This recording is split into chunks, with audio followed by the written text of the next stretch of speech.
இந்த நாளின் செய்தி என்னவென்றால், கர்த்தர் தெரிந்து கொள்ளும் ஸ்தலம். கர்த்தர் தெரிந்து கொள்ளும் ஸ்தலம். இது ரொம்ப முக்கியமான ஒரு செய்தி. நான் கர்த்தருடைய சமூகத்திலே காத்திருந்த வேளையிலே கர்த்தருடைய உள்ளத்திலே வைத்ததான ஒரு வசனம், கர்த்தருடைய உள்ளத்திலே வைத்ததான ஒரு செய்தி என்று சொல்லலாம். ஆகவே இதை கவனித்து கேளுங்கள். கர்த்தர் ஆவியானவர் உங்களோடு கூட பேசி இடைப்படுவார். வேதாகமத்திலே ஒரு பகுதியை நாம் வாசிப்போம். உபாகமம் 12ஆம் அதிகாரம்.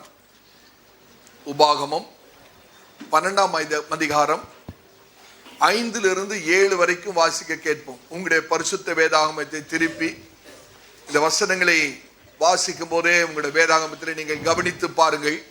உபாகமம் 12ஆம் அதிகாரம் 5-7 வரைக்கும். உங்கள் தேவனாகிய கர்த்தர் தம்முடைய நாமம் விளங்கும்படி உங்கள் சகல கோத்திரங்களிலும் தெரிந்து கொள்ளும் ஸ்தானமாகிய அவருடைய வாசஸ்தலத்தையே நாடி அங்கே போய் அங்கே உங்கள் சர்வாங்க தகனங்களையும் உங்கள் பலிகளையும் தசம பாகங்களையும் உங்கள் கை ஏறெடுத்து படைக்கும் படைப்புகளையும் உங்கள் பொருத்தனைகளையும் உங்கள் உற்சாக பலிகளையும் உங்கள் ஆடு மாடுகளின் தலையீற்றுகளையும் கொண்டு வந்து அங்கே உங்கள் தேவனாகிய கர்த்தருடைய சந்நிதியிலே புசித்து நீங்கள் கையிட்டு செய்ததும் உங்கள் தேவனாகிய கர்த்தர் உங்களை ஆசீர்வதித்ததுமான யாவுக்காகவும் நீங்களும் உங்கள் குடும்பத்தாரும் சந்தோஷப்படுவீர்களாக. 11-14 வரைக்கும் வாசிங்க. 11-14 வரைக்கும். உங்கள் தேவனாகிய கர்த்தர் தமது நாமம் விளங்கும்படி தெரிந்து கொள்ளும் ஓர் இடம் உண்டாயிருக்கும். அங்கே நீங்கள் நான் உங்களுக்கு கட்டளையிட்ட யாவையும் உங்கள் சர்வாங்க தகனங்களையும் உங்கள் பலிகளையும் உங்கள் தசம பாகங்களையும் உங்கள் கை ஏறெடுத்து படைக்கும் படைப்புகளையும் நீங்கள் கர்த்தருக்கு நேர்ந்து கொள்ளும் விசேஷித்த எல்லா பொருத்தனைகளையும் கொண்டு வந்து உங்கள் தேவனாகிய கர்த்தருடைய சந்நிதியில் நீங்களும் உங்கள் குமாரரும் உங்கள் குமார்த்திகளும் உங்கள் வேலைக்காரரும் உங்கள் வேலைக்காரிகளும் உங்களோடு பங்கும் சுதந்திரமும் இல்லாமல் உங்கள் வாசல்களில் இருக்கிற லேவியனும் சந்தோஷப்படுவீர்களாக. கண்ட இடமெல்லாம் நீ உன் சர்வாங்க தகன பலிகளை இடாதபடிக்கு எச்சரிக்கையாயிரு. உன் கோத்திரங்கள் ஒன்றில் கர்த்தர் தெரிந்து கொள்ளும் இடத்தில் மாத்திரம் நீ உன் சர்வாங்க தகன பலிகளை இட்டு நான் உனக்கு கற்பிக்கிற யாவையும் அங்கே செய்வாயாக. 18வது வசனம்.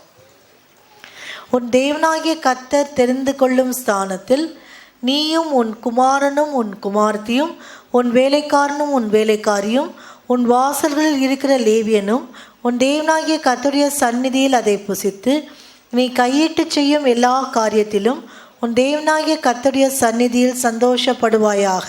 நாம் கண்களை மூடி ஜெபிப்போம். அன்பின் பிதாவே, ஆண்டவராகிய இயேசுவின் நாமத்தில் உம்முடைய பாதப்பட வருகிறோம். வாசிக்கப்பட்ட வேத பகுதியை உம்முடைய சமூகத்தில் நாங்கள் வைக்கிறோம். ஆவியானவர் தாமே எங்களோடு இடைப்பட்டு நீர் எங்களோடு பேச வேண்டும். மனுஷருடைய சத்தத்தை கேட்க நாங்கள் வரவில்லை ஆண்டவரே, உம்முடைய சத்தத்தை கேட்க வந்திருக்கிறோம். ஆவியானவர் எங்கள் ஒவ்வொருவரோடு கூட பேச வேணும். கர்த்தாவே, இந்த நாளின் செய்தியின் மூலமாக நாங்கள் பக்தி விருத்தி அடைந்து உம்முடைய வார்த்தையின்படி நாங்கள் செய்து உம்முடைய ஆசீர்வாதத்துக்கு பங்குள்ளவர்களாய் எங்களை மாற்றும். அடியாருடைய வாயில ஏற்ற வார்த்தைகளை வைத்து நீர் இடைப்பட்டு உம்முடைய நாமத்தை மகிமைப்படுத்துவீராக. இயேசு கிறிஸ்துவின் நாமத்தில் ஜெபம் கேளும் எங்கள் நல்ல பிதாவே, ஆமென், ஆமென். கர்த்தருடைய பரிசுத்த நாமத்துக்கு மகிமை உண்டாகட்டும். வாசிக்கப்பட்ட வேத பகுதியிலே ஒரு சொற்றொடர் அடிக்கடியாய் வருகிறதை நீங்கள் கவனித்திருப்பீர்கள். அது என்னன்னு சொல்ல முடியுமா? கர்த்தர் தெரிந்து கொள்ளும் ஸ்தலம். கர்த்தர் தெரிந்து கொள்ளும் ஸ்தலம். இது மிக மிக அவசியமான ஒரு காரியம். நாம் குடியிருக்கிற வீடாக இருந்தாலும் சரி, வேலை செய்கிற ஒரு அலுவலகமாக இருந்தாலும் சரி, நாம் ஒவ்வொரு வாரமும் கடந்து போய் தேவனை ஆராதிக்கிற ஒரு ஸ்தலமாக இருந்தாலும் சரி, கர்த்தர் உங்களுக்கென்று தெரிந்தெடுத்த ஸ்தலத்திலே செய்யப்பட வேண்டும். ஆமென். அங்கேதான் கர்த்தர் நம்மை ஆசீர்வதிப்பார். நான் என் இஷ்டத்துக்கு நான் ஒரு இடத்தை தெரிந்து கொண்டு போவேன் என்று சொல்வோமானால் அந்த இடத்துல நம்மை கர்த்தர் ஆசீர்வதிக்கவே முடியாது. எந்த இடத்திலே நான் தங்க வேண்டும் என்று கர்த்தர் நீர் குறித்திருக்கிறீரோ அந்த வீட்டிலே நான் தங்க எனக்கு உதவி செய்யும் ஆண்டவரே. சபையாரே, ஒரு வீட்டை தெரிந்து கொள்கிற விஷயத்திலும் நீங்கள் கர்த்தரிடத்தில் காத்திருந்து, ஆண்டவரே நான் எந்த வீட்டுக்கு போகணும், ஒரு வாடகை வீட்டுக்கு போறதா இருந்தாலும் நம்முடைய சொந்த புத்தியின் மேல் சாடக்கூடாது.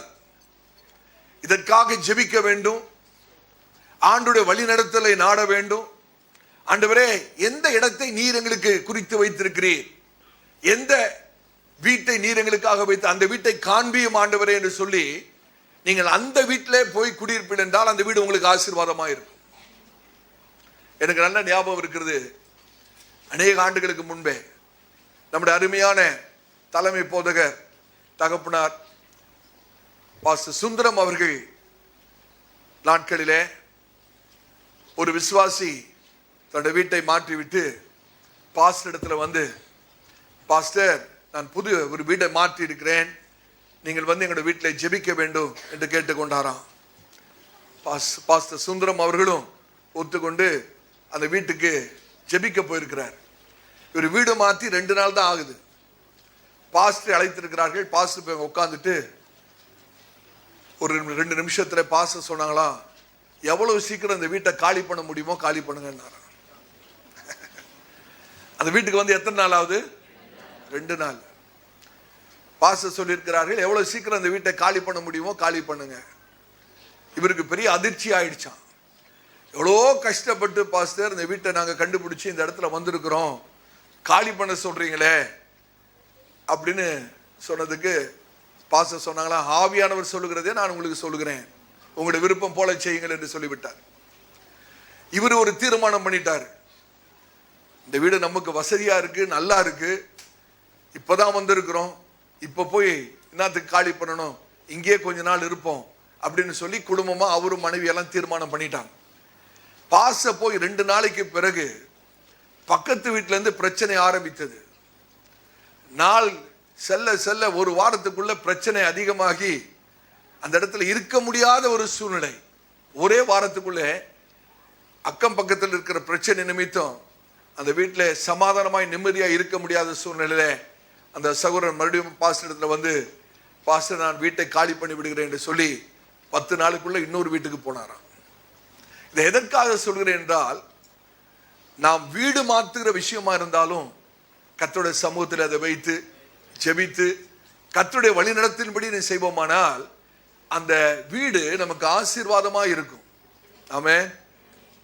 அப்போஸ்தலர் நடபடிகள் 17ஆம் அதிகாரத்தில் ஒரு பகுதி இருக்கிறது, நம்முடைய எல்லையை கர்த்தர் குறித்து வைத்திருக்கிறார் என்று இருக்கிறது. அந்த வசன பகுதி எத்தனை பேர் வாசித்து இருக்கிறீங்க?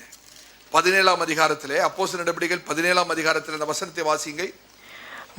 மனுஷ ஜாதியான 26வது வசனமா, மனுஷ ஜாதியான சகல ஜனங்களையும், மனுஷ ஜாதியான சகல ஜனங்களையும் அவர் ஒரே இரத்தத்தினாலே தோன்ற பண்ணி பூமியின் மீதெங்கும் குடியிருக்க செய்து முன் தீர்மானிக்கப்பட்ட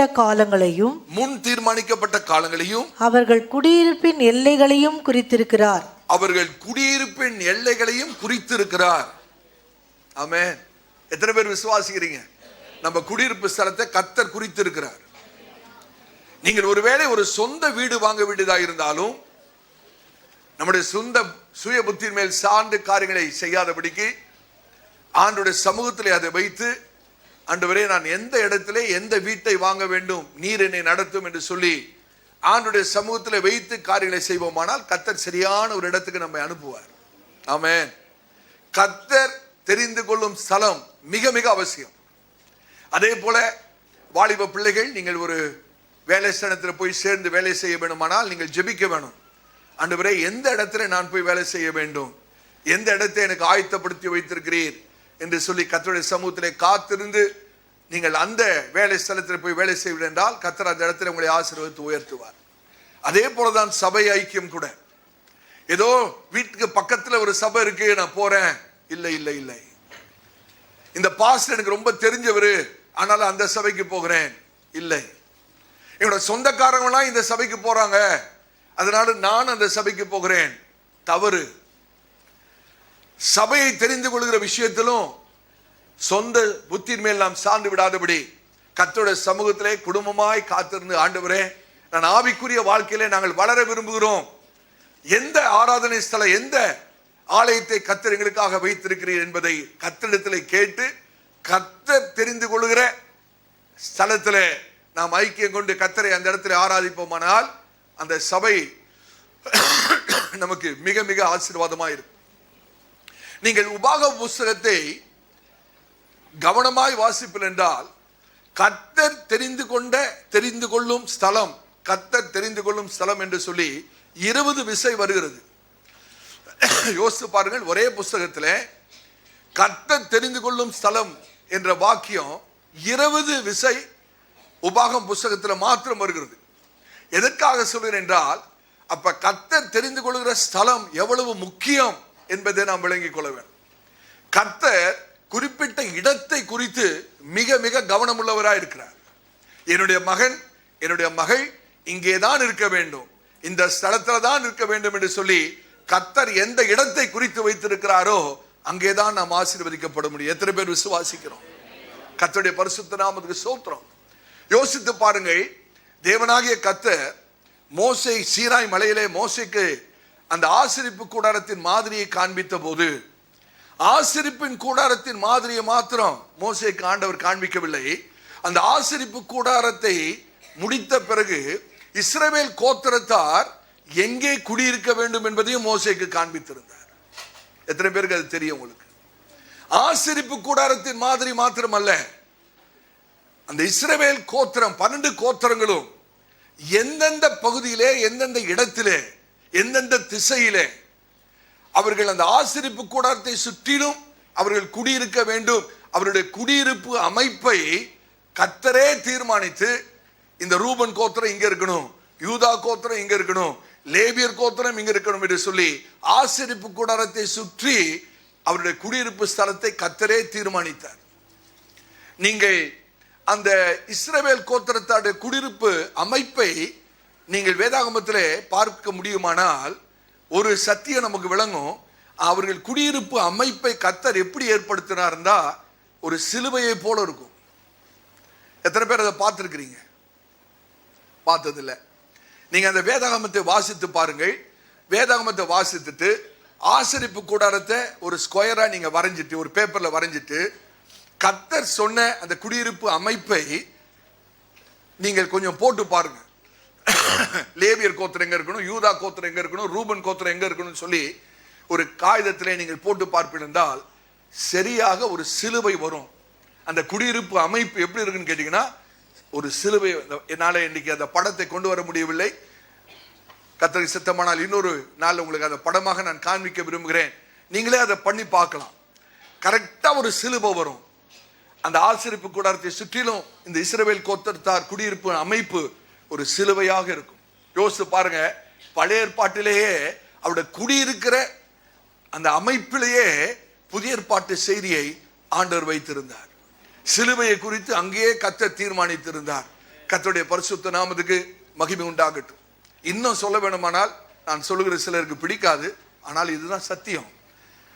இஸ்ரவேல் கோத்திரத்தார் ஆசரிப்பு கூடாரத்துக்கு பக்கத்துல இருந்தாங்களா, தூரம் தூரம் இருந்தாங்களா? ஆசரிப்பு கூடாரத்துக்கு பக்கத்துல இருந்தாங்களா, தூரம் தூரம் இருந்தாங்களா? பக்கத்துல. ஆசரிப்பு கூடாரத்தை சுற்றி தான் இஸ்ரவேல் கோத்திரத்தார் அமைந்திருந்தார்கள். அதுதான் கர்த்தருடைய திட்டம், அதுதான் கர்த்தருடைய நோக்கம். சபைக்கு பக்கத்துல என்னுடைய வீடு இருக்கிறது என்று சொல்லக்கூடியவர்கள் பாக்கியவான்கள். ஆமென். தயவு செய்து சபைக்கு பக்கத்தில் இருக்கிற வீட்டை கொண்டு போய் தூரத்தில் கொண்டு போய் வச்சிடாதீங்க. சபைக்கு பக்கத்திலே நம்முடைய குடியிருப்பு ஸ்தலம் இருக்குமானால் அதை போல ஒரு பெரிய ஆசீர்வாதம் வேற ஒன்றும் இல்லை. சிலர் சபைக்கு பக்கத்தில் இருந்தும் சபைக்கு வாரத்துக்கு ஒரு விசை வருகிறது உண்டு. அவர்களை பற்றி நான் சொல்லவில்லை. அவர்கள் சபைக்கு பக்கத்தில் இருந்து வேஸ்ட். சபைக்கு பக்கத்திலே கர்த்தர் நம்மை வைக்கிறதான காரணம் என்ன? அடிக்கடி அவருடைய பரிசுத்த ஸ்தலத்துக்குள்ளே வந்து தேவனுடைய ஆசீர்வாதத்தை பெறும்படியாக தான். ஆமென். என்னுடைய வீட்டின் கொழுமையினாலே நான் உங்களை திருப்தியாக்குவேன். என்னுடைய வீட்டின் கொழுமையினாலே நான் உங்களை திருப்தியாக்குவேன். என்னுடைய கர்த்தருடைய ஆலயத்திலே நாட்டப்பட்டவர்கள் வெளிப்பிரகாரங்களிலே செழித்து ஓங்குவார்கள். ஆமென். நமக்கு உண்மையான செழிப்பு, உண்மையான திருப்தி, உண்மையான ஆவிக்குரிய போஷாக்கு எங்க இருக்குன்னு என்றால் கர்த்தருடைய ஆலயத்தில் தான் இருக்கிறது. ஆமென். நம்ம எங்கேயோ கர்த்தருடைய ஆலயத்தை விட்டு தூரத்தில் ஒரு வீட்டில் இருந்துகிட்டு ஞாயிற்றுக்கிழமை மாத்திரம் காலையில் நான் வந்துட்டு போகிறேன், அது தேவனுடைய திட்டம் அல்ல. கர்த்தர் நமக்கு ஆலயத்தை ஏற்படுத்தியிருக்கிற நோக்கம், அது அப்பாவுடைய வீடு. அடிக்கடியாக அவருடைய வீட்டுக்கு நம்ம வரணும். அவருடைய வீட்டில் தான் நமக்கு சுகம் இருக்கிறது. அவருடைய வீட்டில் தான் நமக்கு ஆசீர்வாதம் இருக்கிறது. அவருடைய வீட்டில் தான் நமக்கு செழிப்பு இருக்கிறது. ஆமென். ஒருவேளை இந்த செய்தியை கேட்டுக்கொண்டிருக்கிற கர்த்தருடைய பிள்ளைகள், ஒருவேளை உங்களுடைய வீடுகள்லாம் சபையை விட்டு ரொம்ப தூரமாக இருந்தாலும் நீங்கள் ஒரு தீர்மானம் பண்ணி ஆண்டவர்கிட்ட ஜெபித்து, ஆண்டவரே என்னை சபைக்கு பக்கத்தில் கொண்டு போங்கன்னு நீங்கள் ஜெபிக்க வேணும். கர்த்தர் உங்களை சபையில பக்கத்திலே கொண்டு வருவார். ஹல்லேலூயா. தாழ்மையாய் சொல்லுகிறேன், கர்த்தருடைய நாம் மகிமைக்காய் சொல்கிறேன், கர்த்தருடைய பிரசன்னத்திலே சொல்லுகிறேன், நமக்கு கிடைக்கக்கூடிய ஒரு பெரிய ஆசீர்வாதம் இந்த உலகத்தில் உண்டானால் கர்த்தர் நமக்காக தெரிந்து கொள்கிற சபைதான். நமக்கு மாத்திரம் ஒரு நல்ல ஆவிக்குரிய சபை, ஒரு நல்ல ஆவிக்குரிய ஊழியக்காரன் கிடைப்பார்கள் என்றால் அது போல நமக்கு ஒரு பெரிய ஆசீர்வாதம் என ஒன்றுமே இருக்க முடியாது. ஏனென்றால் மற்ற எல்லா ஆசீர்வாதங்களும் இதை பொறுத்துதான் இருக்கிறது. ஆமென். ஹல்லேலூயா. ஆகவே கர்த்தர் நமக்காக தெரிந்து கொள்கிற ஸ்தலம் மிக மிக மிக அவசியம். நம்முடைய வீடு கர்த்தருடைய ஆலயத்துக்கு பக்கத்திலே இருக்குமானால் யோசித்து பாருங்கள், நேரம் கிடைக்கும் போதெல்லாம் கர்த்தருடைய ஆலயத்தில் வரலாம். ஆலயத்தில் நடக்கிற எல்லா காரியங்களிலும் நாம் பங்கு பெறலாம். அதோட ஆசீர்வாதத்துக்கு பங்குள்ளவர்களாய் மாறலாம். ஒருவேளை உங்களுடைய வீடு கொஞ்சம் தூரமா இருந்தாலும் நீங்கள் அதை பொருட்படுத்தாமல், ஐயோ ஆட்டோக்கு இவ்வளவு செலவாகுதே, எனக்கு ஏற்கனவே நிறைய செலவு இருக்கு, ஆட்டோக்கு வர செலவு பண்ணி சபைக்கு வரணும் யோசிக்காதீங்க. சபைக்கு வருகிற அத்தனை விஷயம் கர்த்தர் உங்களை ஆசீர்வதிக்கிறார். கர்த்தருடைய சமூகத்திலே வந்து ஒருவரையும் கர்த்தர் வெறுமையாய் அனுப்புகிறவரே அல்ல. அந்த மாதிரி சரித்திரமும் இல்லை, வேதாகமத்திலே நிகழ்ச்சி எந்த ஒரு சான்றிதழும் இல்லை. ஆமென். கர்த்தருடைய சமூகத்தில் வரும்போதெல்லாம் கர்த்தர் நம்மை திருப்தி ஆக்குகிறார், கர்த்தர் நம்மோடு கூட பேசுகிறார், கர்த்தர் நம்மை ஆசீர்வதிக்கிறார். ஹல்லேலூயா. ஆகவே கர்த்தருடைய ஊழியக்காரனாய் என்னுடைய சொந்த அனுபவத்திலிருந்து சொல்கிறேன், அடிக்கடியாக கர்த்தருடைய ஆலயத்தில் வருகிறது பெரிய ஒரு ஆசீர்வாதம். ஆமென். ஒருவேளை நீங்க தூரத்தில் இருப்பீங்கன்னா ஆண்டவர்கிட்ட கேளுங்க, ஆண்டவரே சபைக்கு பக்கத்தில் வர எனக்கு ஒரு உதவி செய்யுங்க, ஆண்டவரே எனக்கு ஒரு நல்ல வீட்டை, குடியிருப்பு ஸ்தலம் உடைய கரத்தில் இருக்கிறது அல்லவா, எனக்கு ஒரு நல்ல குடியிருப்பு ஸ்தலத்தை காண்பிக்கணும்னு சொல்வீர்கள் என்றால் கர்த்தர் உங்களுடைய வாஞ்சியை கண்டிப்பாய் கேட்பார். கர்த்தருடைய பரிசுத்த நாமத்துக்கு ஸ்தோத்திரம். கர்த்தர் தெரிந்து கொள்ளும் ஸ்தலம், கர்த்தர் தெரிந்து கொள்ளும் ஸ்தலம் அப்படி என்றால் கர்த்தர் இடத்தை குறித்து மிக மிக கவனமாக இருக்கிறார் என்று அர்த்தம். யோசித்து பாருங்கள், பெற்றோர்களாகிய நாம் நம்முடைய பிள்ளைகள் எங்கே இருக்க வேண்டும் என்பதிலே மிக மிக கவனமாக இருப்போம். நம்முடைய பிள்ளைகளை நம்முடைய பிள்ளைகளுக்கு திருமணமாகி நம்முடைய பிள்ளைகளை அனுப்பும் போது கூட இந்த பிள்ளைகள் சரியான இடத்துல இருக்கிறதா, சரியான இடத்துல தான் பிள்ளைகள் இருக்கிறார்களா என்பதை பெற்றோர்கள் நாம் கவனிக்கிறோம்.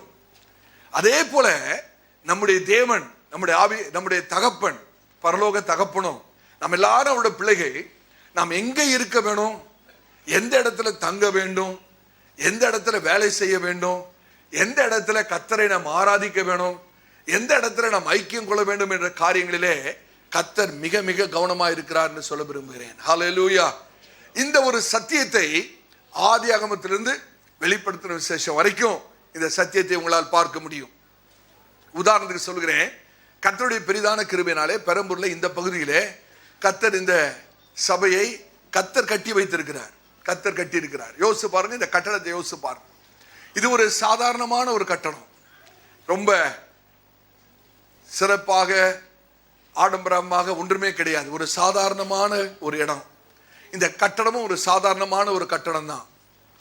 இந்த ஆரம்பத்தில் இந்த சபை இந்த இடத்துல கட்டப்பட்ட அந்த ஆரம்ப நாட்களிலே எங்களோடு கூட நீங்கள் இருந்திருப்பீங்க என்றால் இந்த இடம் எப்படி இருந்தது என்று உங்களுக்கு தெரியும். எத்தனை பேருக்கு தெரியும்? ஆமென். சிலருக்கு இந்த இடம் எப்படி இருந்தது என்று தெரியும். ஆனால் கர்த்தர் இந்த இடத்தை ஒரு விசேஷமான இடமாக கர்த்தர் மாற்றி கொண்டே வருகிறார். யோசித்து பாருங்கள், ஒரு சாதாரண இடம், ஒரு சாதாரண இடத்தை கர்த்தருடைய ஸ்தலமாக, தன்னுடைய வீடாக, நம்முடைய நாமம் தரிக்கப்பட்ட ஒரு இடமாக, ஒரு பரிசுத்த ஸ்தலமாக, இதற்குள்ளே வந்தால் ஆசீர்வதிக்கப்படத்தக்க விதத்திலே கர்த்தர் இந்த இடத்தை அவர் ஒரு விசேஷமாக இடமாக மாற்றிக்கொண்டே வருகிறார். இதற்கு காரணம் என்ன? கர்த்தருடைய பிள்ளைகளாகிய நாம் எல்லாரும் கூடி வருகிறோம், அடிக்கடி கூடி வருகிறோம். இந்த இடத்துல கர்த்தரை ஆராதிக்கிறோம், இந்த இடத்துல ஜெபிக்கிறோம், இந்த இடத்துல உபவாச ஜெபம் நடக்கிறது, இந்த இடத்துல கர்த்தருடைய நாமம் உயர்த்தப்படுகிறது, இந்த இடத்துல ஊழியம் செய்யப்படுகிறது. கர்த்தருடைய வசனம் என்ன சொல்கிறது? என் நாமத்தை பிரஸ்தாபப்படுத்துகிற எந்த ஸ்தானத்திலும் நான் இறங்கி வந்து ஆசீர்வதிப்பேன். ஹல்லேலூயா. அப்ப இந்த ஸ்தலம் சாதாரண ஒரு இடம் தான், ஆனாலும் கர்த்தருடைய நாமத்தை தொடர்ந்து பிரஸ்தாபப்படுத்தி கொண்டே இருக்கிறபடினாலே கர்த்தர் இந்த இடத்துல இருக்கிறார். கர்த்தர் இந்த இடத்துல இறங்கி வருகிறார். கர்த்தர் இதுக்குள்ளே வருகிறவர்களை கர்த்தர் ஆசீர்வதிக்கிறார். ஹல்லேலூயா. கர்த்தருடைய பரிசுத்த நாமத்துக்கு மகிமை உண்டாகட்டும். கர்த்தரால் அபிஷேகம் பண்ணப்பட்ட ஜனமாகிய நாம் இந்த ஸ்தலத்தில் வந்து நாம் கர்த்தருடைய நாமத்தை மகிமைப்படுத்துகிறோம். அநேக சமயத்தில் நான் பார்த்திருக்கிறேன், அசுத்தாவி பிடித்தவர்கள் இந்த கட்டடத்துக்குள்ளே வரவே ரொம்ப போராடும், கஷ்டப்படும். போராட்டத்தோடு தான் அப்படிப்பட்டவர்களை உள்ள கொண்டு வரணும். காரணம் என்ன? அந்த அசுத்தாவி இந்த இடத்துக்குள்ளே ஸ்தலத்துக்குள்ளே வர அவ்வளவு பயப்படுகிறது. காரணம் கர்த்தருடைய பிரசனம் இந்த இடத்துல இருக்கிறபடினாலே. ஆனாலும் தேவனுடைய அநாதி கிருபையினாலே அந்த நபர் விடுதலையாக்கப்பட வேண்டுமே என்று சொல்லி கர்த்தர் அப்படிப்பட்டவர்களையும் அந்த அசுத்தாவிட கூட கர்த்தர் உள்ள வர அனுமதிக்கிறார். ஆகவேதான் உள்ள வருகிறார்கள். அவர்களுக்கு கர்த்தர் விடுதலையும் தருகிறார். கர்த்தருடைய பரிசுத்த நாமத்துக்கு ஸ்தோத்திரம். யோசித்து பாருங்கள், கர்த்தருடைய ஜனங்களாகிய நாம் அபிஷேகம் பண்ணப்பட்டவர்கள், கர்த்தரால் தெரிந்து கொள்ளப்பட்டவர்கள், தேவனால் அழைக்கப்பட்ட ஊழியக்காரர்கள், இப்படிப்பட்ட காரியங்களிலே தேவனுடைய நாமத்தை நாம் இந்த இடத்துல மகிமைப்படுத்தாமல், இந்த இடத்துல தேவனுடைய நாமம் பிரஸ்தாபப்படாமல் இருக்குமானால் இது மற்ற கட்டடத்தை போல ஒரு சாதாரண கட்டடமாக தான் இருக்கும். பக்கத்துல அப்பார்ட்மெண்ட் இருக்கு, பக்கத்துல வீடுகள்லாம் இருக்கு, அதுவும் சாதாரண. ஆனா ஏன் இந்த இடத்துல நாம் இப்படியாய் கூடி வருகிறோம்? காரணம், கர்த்தர் இந்த இடத்தை ஒரு விசேஷமான இடமாய் கர்த்தர் மாற்றியிருக்கிறார். சகோதரிகள் அடிக்கடி இந்த இடத்துல உபவாச ஜெபத்தை நடத்துகிறார்கள். வாலிப பிள்ளைகள் ஆண்டவராய் இயேசுவை அதிகமாக நேசிக்கிறபடினாலே இந்த இடத்துல வந்து வேலை செய்கிறார்கள். அது மாத்திரமில்லை, இந்த இடத்திலிருந்து ஊழியத்துக்காக கர்த்தருடைய பிள்ளைகள் கடந்து போகிறார்கள். ஆகவே கர்த்தர் இந்த சாதாரண ஒரு ஸ்தலத்தை ஒரு விசேஷமாக ஒரு மகிமையான ஸ்தலமாய் கர்த்தர் மாற்றி வைத்திருக்கிறார். கர்த்தருடைய பரிசுத்த நாமத்துக்கு மகிமை. எதற்காக சொல்றேன் என்றால், கர்த்தர் இடத்திலே அவர் கவனமுள்ளவராய் இருக்கிறார். இடம் கர்த்தர் தெரிந்து கொள்ளும் ஸ்தலம். இப்ப யோசித்து பாருங்க, தேவன் மனுஷனை சிருஷ்டித்தார்.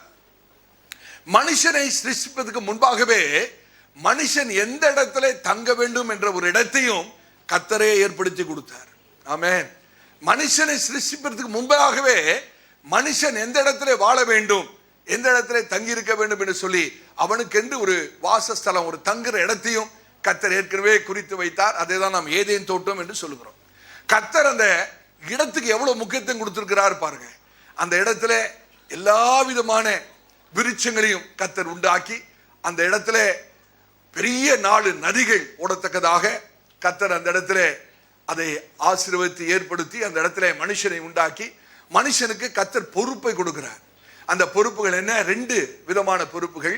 அந்த தோட்டத்தை காக்க வேணும், பண்படுத்த வேணும். 2 பொறுப்புகள் மனுஷனுக்கு கர்த்தர் கொடுக்கிறார்.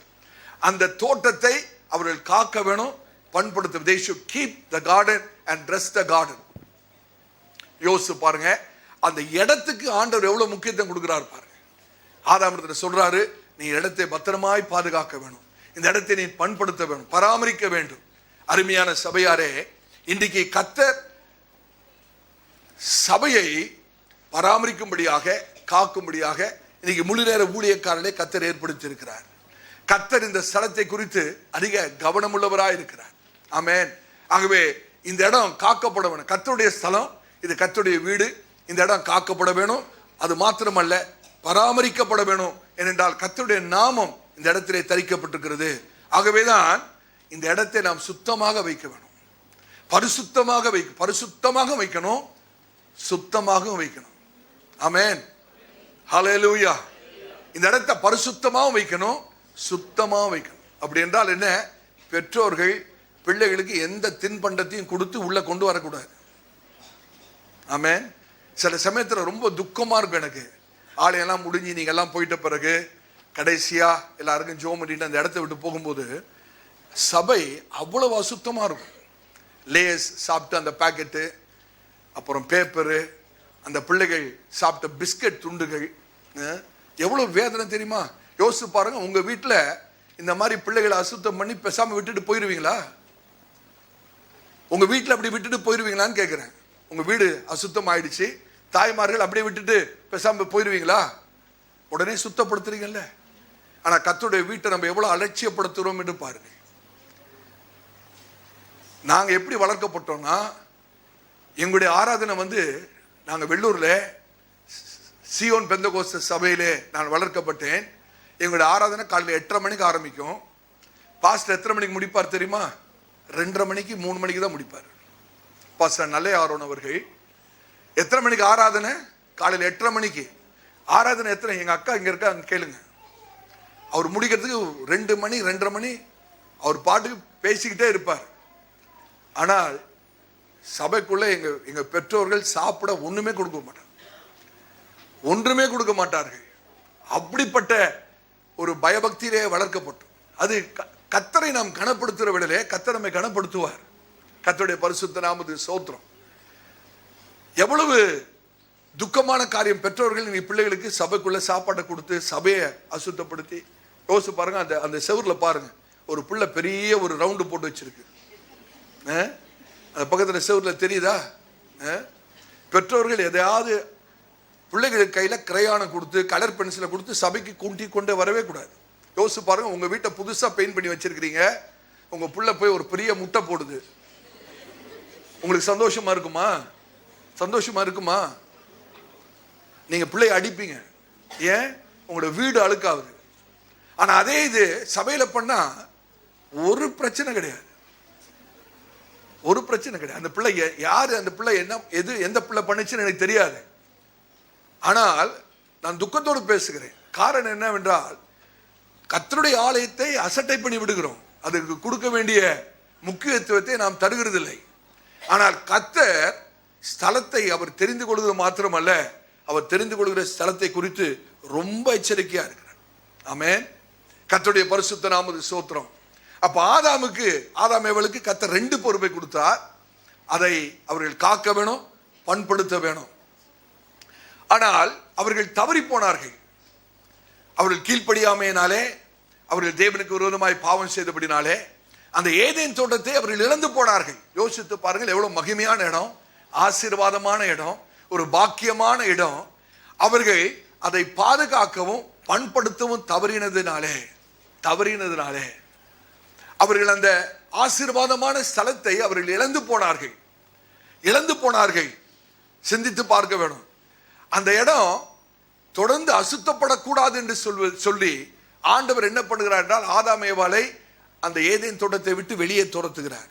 வெளியே துரத்துறது மாத்திரமல்ல, ஆதாம் ஏவாளை அந்த ஏதேன் தோட்டத்தின் வெளியே துரத்திட்டு சுடரொளி பட்டயத்தை உடைய கேருபீன்களை அந்த இடத்துல காவலாக வைக்கிறார். அந்த ஏதேன் தோட்டத்துக்கு காவலாளியாக கேருபீன்களை வைக்கிறார். அப்ப யோசிச்சு பாருங்க, அந்த இடத்துக்கு ஆண்டவர் எவ்வளவு முக்கியத்துவம் கொடுக்கிறான்னு யோசிச்சு பாருங்க. மனுஷன் அந்த இடத்தை காக்க தவறினபடினாலே இப்பொழுது தூதர்கள் அந்த இடத்தை காக்கும்படியாக அந்த இடத்துல அவர்கள் வைக்கிறார். அப்ப அந்த இடம் காக்கப்பட வேண்டும் என்பதுதான் தேவனுடைய நோக்கம். அருமையான சபையாரே, ஊழியக்காரர்களாகி எங்களுக்கும் கர்த்தர் பெரிய பொறுப்பை கொடுத்திருக்கிறார். சபையை காக்கணும். உலகம் சபைக்குள்ள வரக்கூடாது, உலகத்தின் வேஷம் சபைக்குள்ள வரக்கூடாது, உலகத்தின் காரியங்கள் சபைக்குள்ள வரக்கூடாது. அவைகளை காக்கும்படியாக கர்த்தர்களை வைத்திருக்கிறார். அது மாத்திரமல்ல, சபையார் பண்படுத்தப்பட வேண்டும், ஆயத்தப்படுத்த வேணும். தேவனுடைய சமூகம் பயத்தோடும் நடுக்கத்தோடும் கர்த்தருடைய சமூகத்திலே காணப்பட நாம் அழைக்கப்பட்டிருக்கிறோம். தொடர்ந்து பாவம் செய்கிறவர்கள் தேவனுடைய சன்னிதானத்தில் இருக்க முடியாது. அதனாலதான் சிலர் சபையை விட்டு விலகி போகிறதுக்கு காரணம். யோசித்து பாருங்க. தொடர்ந்து எச்சரிக்கப்பட்டும் தன்னுடைய பிடரியை கடினப்படுத்துகிறதுனாலே சகாயமின்றி சடிதியிலே நாசமடைவார்கள். அதோட உண்மையான அர்த்தம் என்னன்னா, கர்த்தர் அப்படிப்பட்டவர்களை சபையிலிருந்து கர்த்தர் வெளியேற்றுகிறார். அப்படிப்பட்டவர்கள் சபையில அவர்களால் இருக்க முடியாது. கர்த்தரே சிலரை சபையை விட்டு அகற்றுகிற காரியமும் உண்டு. வேதாகமத்திலே சங்கீதம் 15 வாசிங்க. யார் அவருடைய பரிசுத்த ஸ்தலத்திலே தங்க முடியும்? சங்கீதம் 15 1 5 வரைக்கும் வாசிங்கள். சங்கீதம் 15 1 5. கர்த்தாவே, யார் உம்முடைய கூடாரத்தில் தங்குவான்? யார் உம்முடைய பரிசுத்த பர்வதத்தில் வாசம் பண்ணுவான்? உத்தமனாய் நடந்து நீதியை நடப்பித்து மனதார சத்தியத்தை பேசுகிறவன் தானே. அவன் தன் நாவினால் புறங்கூறாமலும் தன் தோழனுக்கு தீங்கு செய்யாமலும் தன் அயலான் மேல் சொல்லப்படும் நிந்தியான பேச்சை எடுக்காமலும் இருக்கிறான். ஆகாதவன் அவன் பார்வைக்கு தீர்ப்பானவன். கர்த்தருக்கு பயந்தவர்களையோ கனம் பண்ணுகிறான். ஆணையிட்டத்தில் தனக்கு நஷ்டம் வந்தாலும் தவறாதிருக்கிறான். தன் பணத்தை வட்டி கொடாமலும் வட்டிக்கு கொடாமலும். இது கேட்டீங்களா? விசுவாசிகள் பணத்தை ஒரு நாள் வட்டிக்கு கொடுக்க கூடாது. யாராவது வட்டிக்கு கொடுப்பில் என்றால் அந்த வட்டி பணம் உங்களுக்கு சாபமா தான் மாறும். ஒரு நாள் ஆசீர்வாதமா இருக்காது. தொடர்ந்து வாசிங்கள். குற்றம் இல்லாதவனுக்கு விரோதமாய் பரிதானம் வாங்காமலும் இருக்கிறான். இப்படி செய்கிறவன் என்றென்றைக்கும் அசைக்கப்படுவதில்லை. இப்படி செய்கிறவன் என்றென்றைக்கும் அசைக்கப்படுவதில்லை. கர்த்தருடைய பரிசுத்த ஸ்தலத்திலே யார் வாசம் பண்ண முடியும் என்று சொல்லி சங்கீதக்காரன் சொல்லு. அப்ப பாவம் செய்த ஆதாம் ஏவாளுக்கு அந்த ஏதேன் தோட்டத்தில் இருக்க முடியாது. அவர்கள் இருக்க முதலாவது அனுமதியும் கிடையாது. அவர்கள் அந்த இடத்தை விட்டு வெளியேற வேண்டியதாயிற்று. நல்ல சிந்தித்து பாருங்கள். ஆதாம் ஏவாளை கர்த்தர் விசேஷமாய் உண்டாக்கினார், சிருஷ்டித்தார். மற்ற எல்லா ஜீவன் ஜந்துக்களையும் கர்த்தர் எப்படி சிருஷ்டித்தார்? உங்களை தான் கேட்கிறேன். மிருகங்கள், ஊரும் பிராணிகள், தாவரங்கள், விருட்சங்கள், இவைகள் எல்லாவற்றையும் கர்த்தர் எப்படி உண்டாக்கினாரா? வார்த்தையினாலே. ஆனால் ஆதாம் ஏவாளை கர்த்தர் எப்படி உண்டாக்கினாரா? சொந்த கரத்தினாலே. எவ்வளவு வித்தியாசம் இருக்கு பாருங்க. மற்றவைகள் எல்லாவற்றையும் கர்த்தர் வார்த்தையிலே உண்டு பண்ணிட்டு மனுஷனை மாத்திரம் கர்த்தர் தன்னுடைய சொந்த கரத்தினாலே உண்டாக்கினார். தன்னுடைய சொந்த கரத்தினாலே உண்டாக்கின மனுஷனை கூட ஆண்டவர் அந்த ஏதேன் தோட்டத்தில் இருக்க அனுமதிக்கவில்லை. காரணம், அந்த இடத்துக்கு அவ்வளவு கர்த்தர் முக்கியத்துவம் கொடுக்கிறார். அந்த இடம் அவ்வளவு ஒரு பரிசுத்த ஸ்தலமாய் இருக்கிறது. ஹல்லேலூயா. நல்ல கவனிக்க வேணும். அருமையான சபையாரே, பாவ வாழ்க்கையோடு கூட கர்த்தருடைய சமூகத்தில் ஒரு நாளும் தங்க முடியாது. ஆமென். ஏனென்றால் நாம் ஆராதிக்கிற தேவன் பரிசுத்தம் உள்ளவர். அவர் இடத்திலே கவனம் உள்ளவராய் இருக்கிறது மாத்திரமல்ல, அந்த இடத்தின் பரிசுத்தத்திலே அவர் அதிக கவனம் உள்ளவராய் இருக்கிறார். கர்த்தருக்கு ஸ்தோத்திரம். இப்ப ஆதாம் ஏவாள் ஏதேன் தோட்டத்தை விட்டு வெளியேற்றப்பட்ட பிறகு இப்ப மனுஷ குலம் பெருக்கம் எடுக்கிறது. மனுஷ குலம் பெருகிறது. இப்ப பாருங்க, தேவன் எல்லாவற்றையும் ஒழுங்கின்மையாயிருந்த பூமியை கர்த்தர் எல்லாவற்றையும் ஒழுங்குபடுத்தி மறுசிருஷ்டிப்பு பண்ணுகிறார். ஆதியாகமம் 1 அதிகாரம் 1 வசனத்துக்கும் ஆதியாகமம் 1 அதிகாரம் 2 வசனத்துக்கும் நிறைய காரியங்கள் நடுவே இருக்கிறது. அதற்கு அந்த சமயத்திலேயே ஒரு பெரிய ஒரு ஜல பிரயாணம் ஏற்பட்டிருக்கிறது. அதை போஸ்ட் டெலியூஜ் பீரியட் சொல்கிறார்கள். அந்த எல்லாவற்றையும் ஒழுங்கையின்மையாக இருந்த எல்லாவற்றையும் வெறுமையாக இருந்த எல்லாவற்றையும் கர்த்தர் ஒழுங்காக்கி சீர்படுத்தி எல்லாவற்றையும் மறுபடியும் சிருஷ்டித்து எல்லாவற்றையும் நன்மை என்று கண்ட தேவன் இப்பொழுது விழுந்து போன ஆதாமுடைய சந்ததி மறுபடியுமாக பூமியை கெடுக்கிறதை நாம் வேதாகமத்திலே வாசிக்க முடியும். ஆதாமுடைய சந்ததியார் திருப்பி பூமிக்குள்ளே போய் அவர்கள் தேவன் உண்டாக்கின சகலவற்றையும் அவர்கள் கெடுத்து விடுகிறார்கள். அப்ப பூமி தேவனுக்கு பிரியமானதா இல்லாமல் போய்விட்டது. ஆதாம் ஏவாளுடைய சந்ததியார் பூமியை கெடுத்தபடினாலே அந்த பூமி தேவனுக்கு பிரியமில்லாமல் போயிற்று. பூமியில எங்கும் தேவனுக்கு பிரியமில்லை. எந்த இடத்திலும் ஆண்டவர் பிரியப்படல. எந்த தெருவிலையும் ஆண்டவர் பிரியப்படல.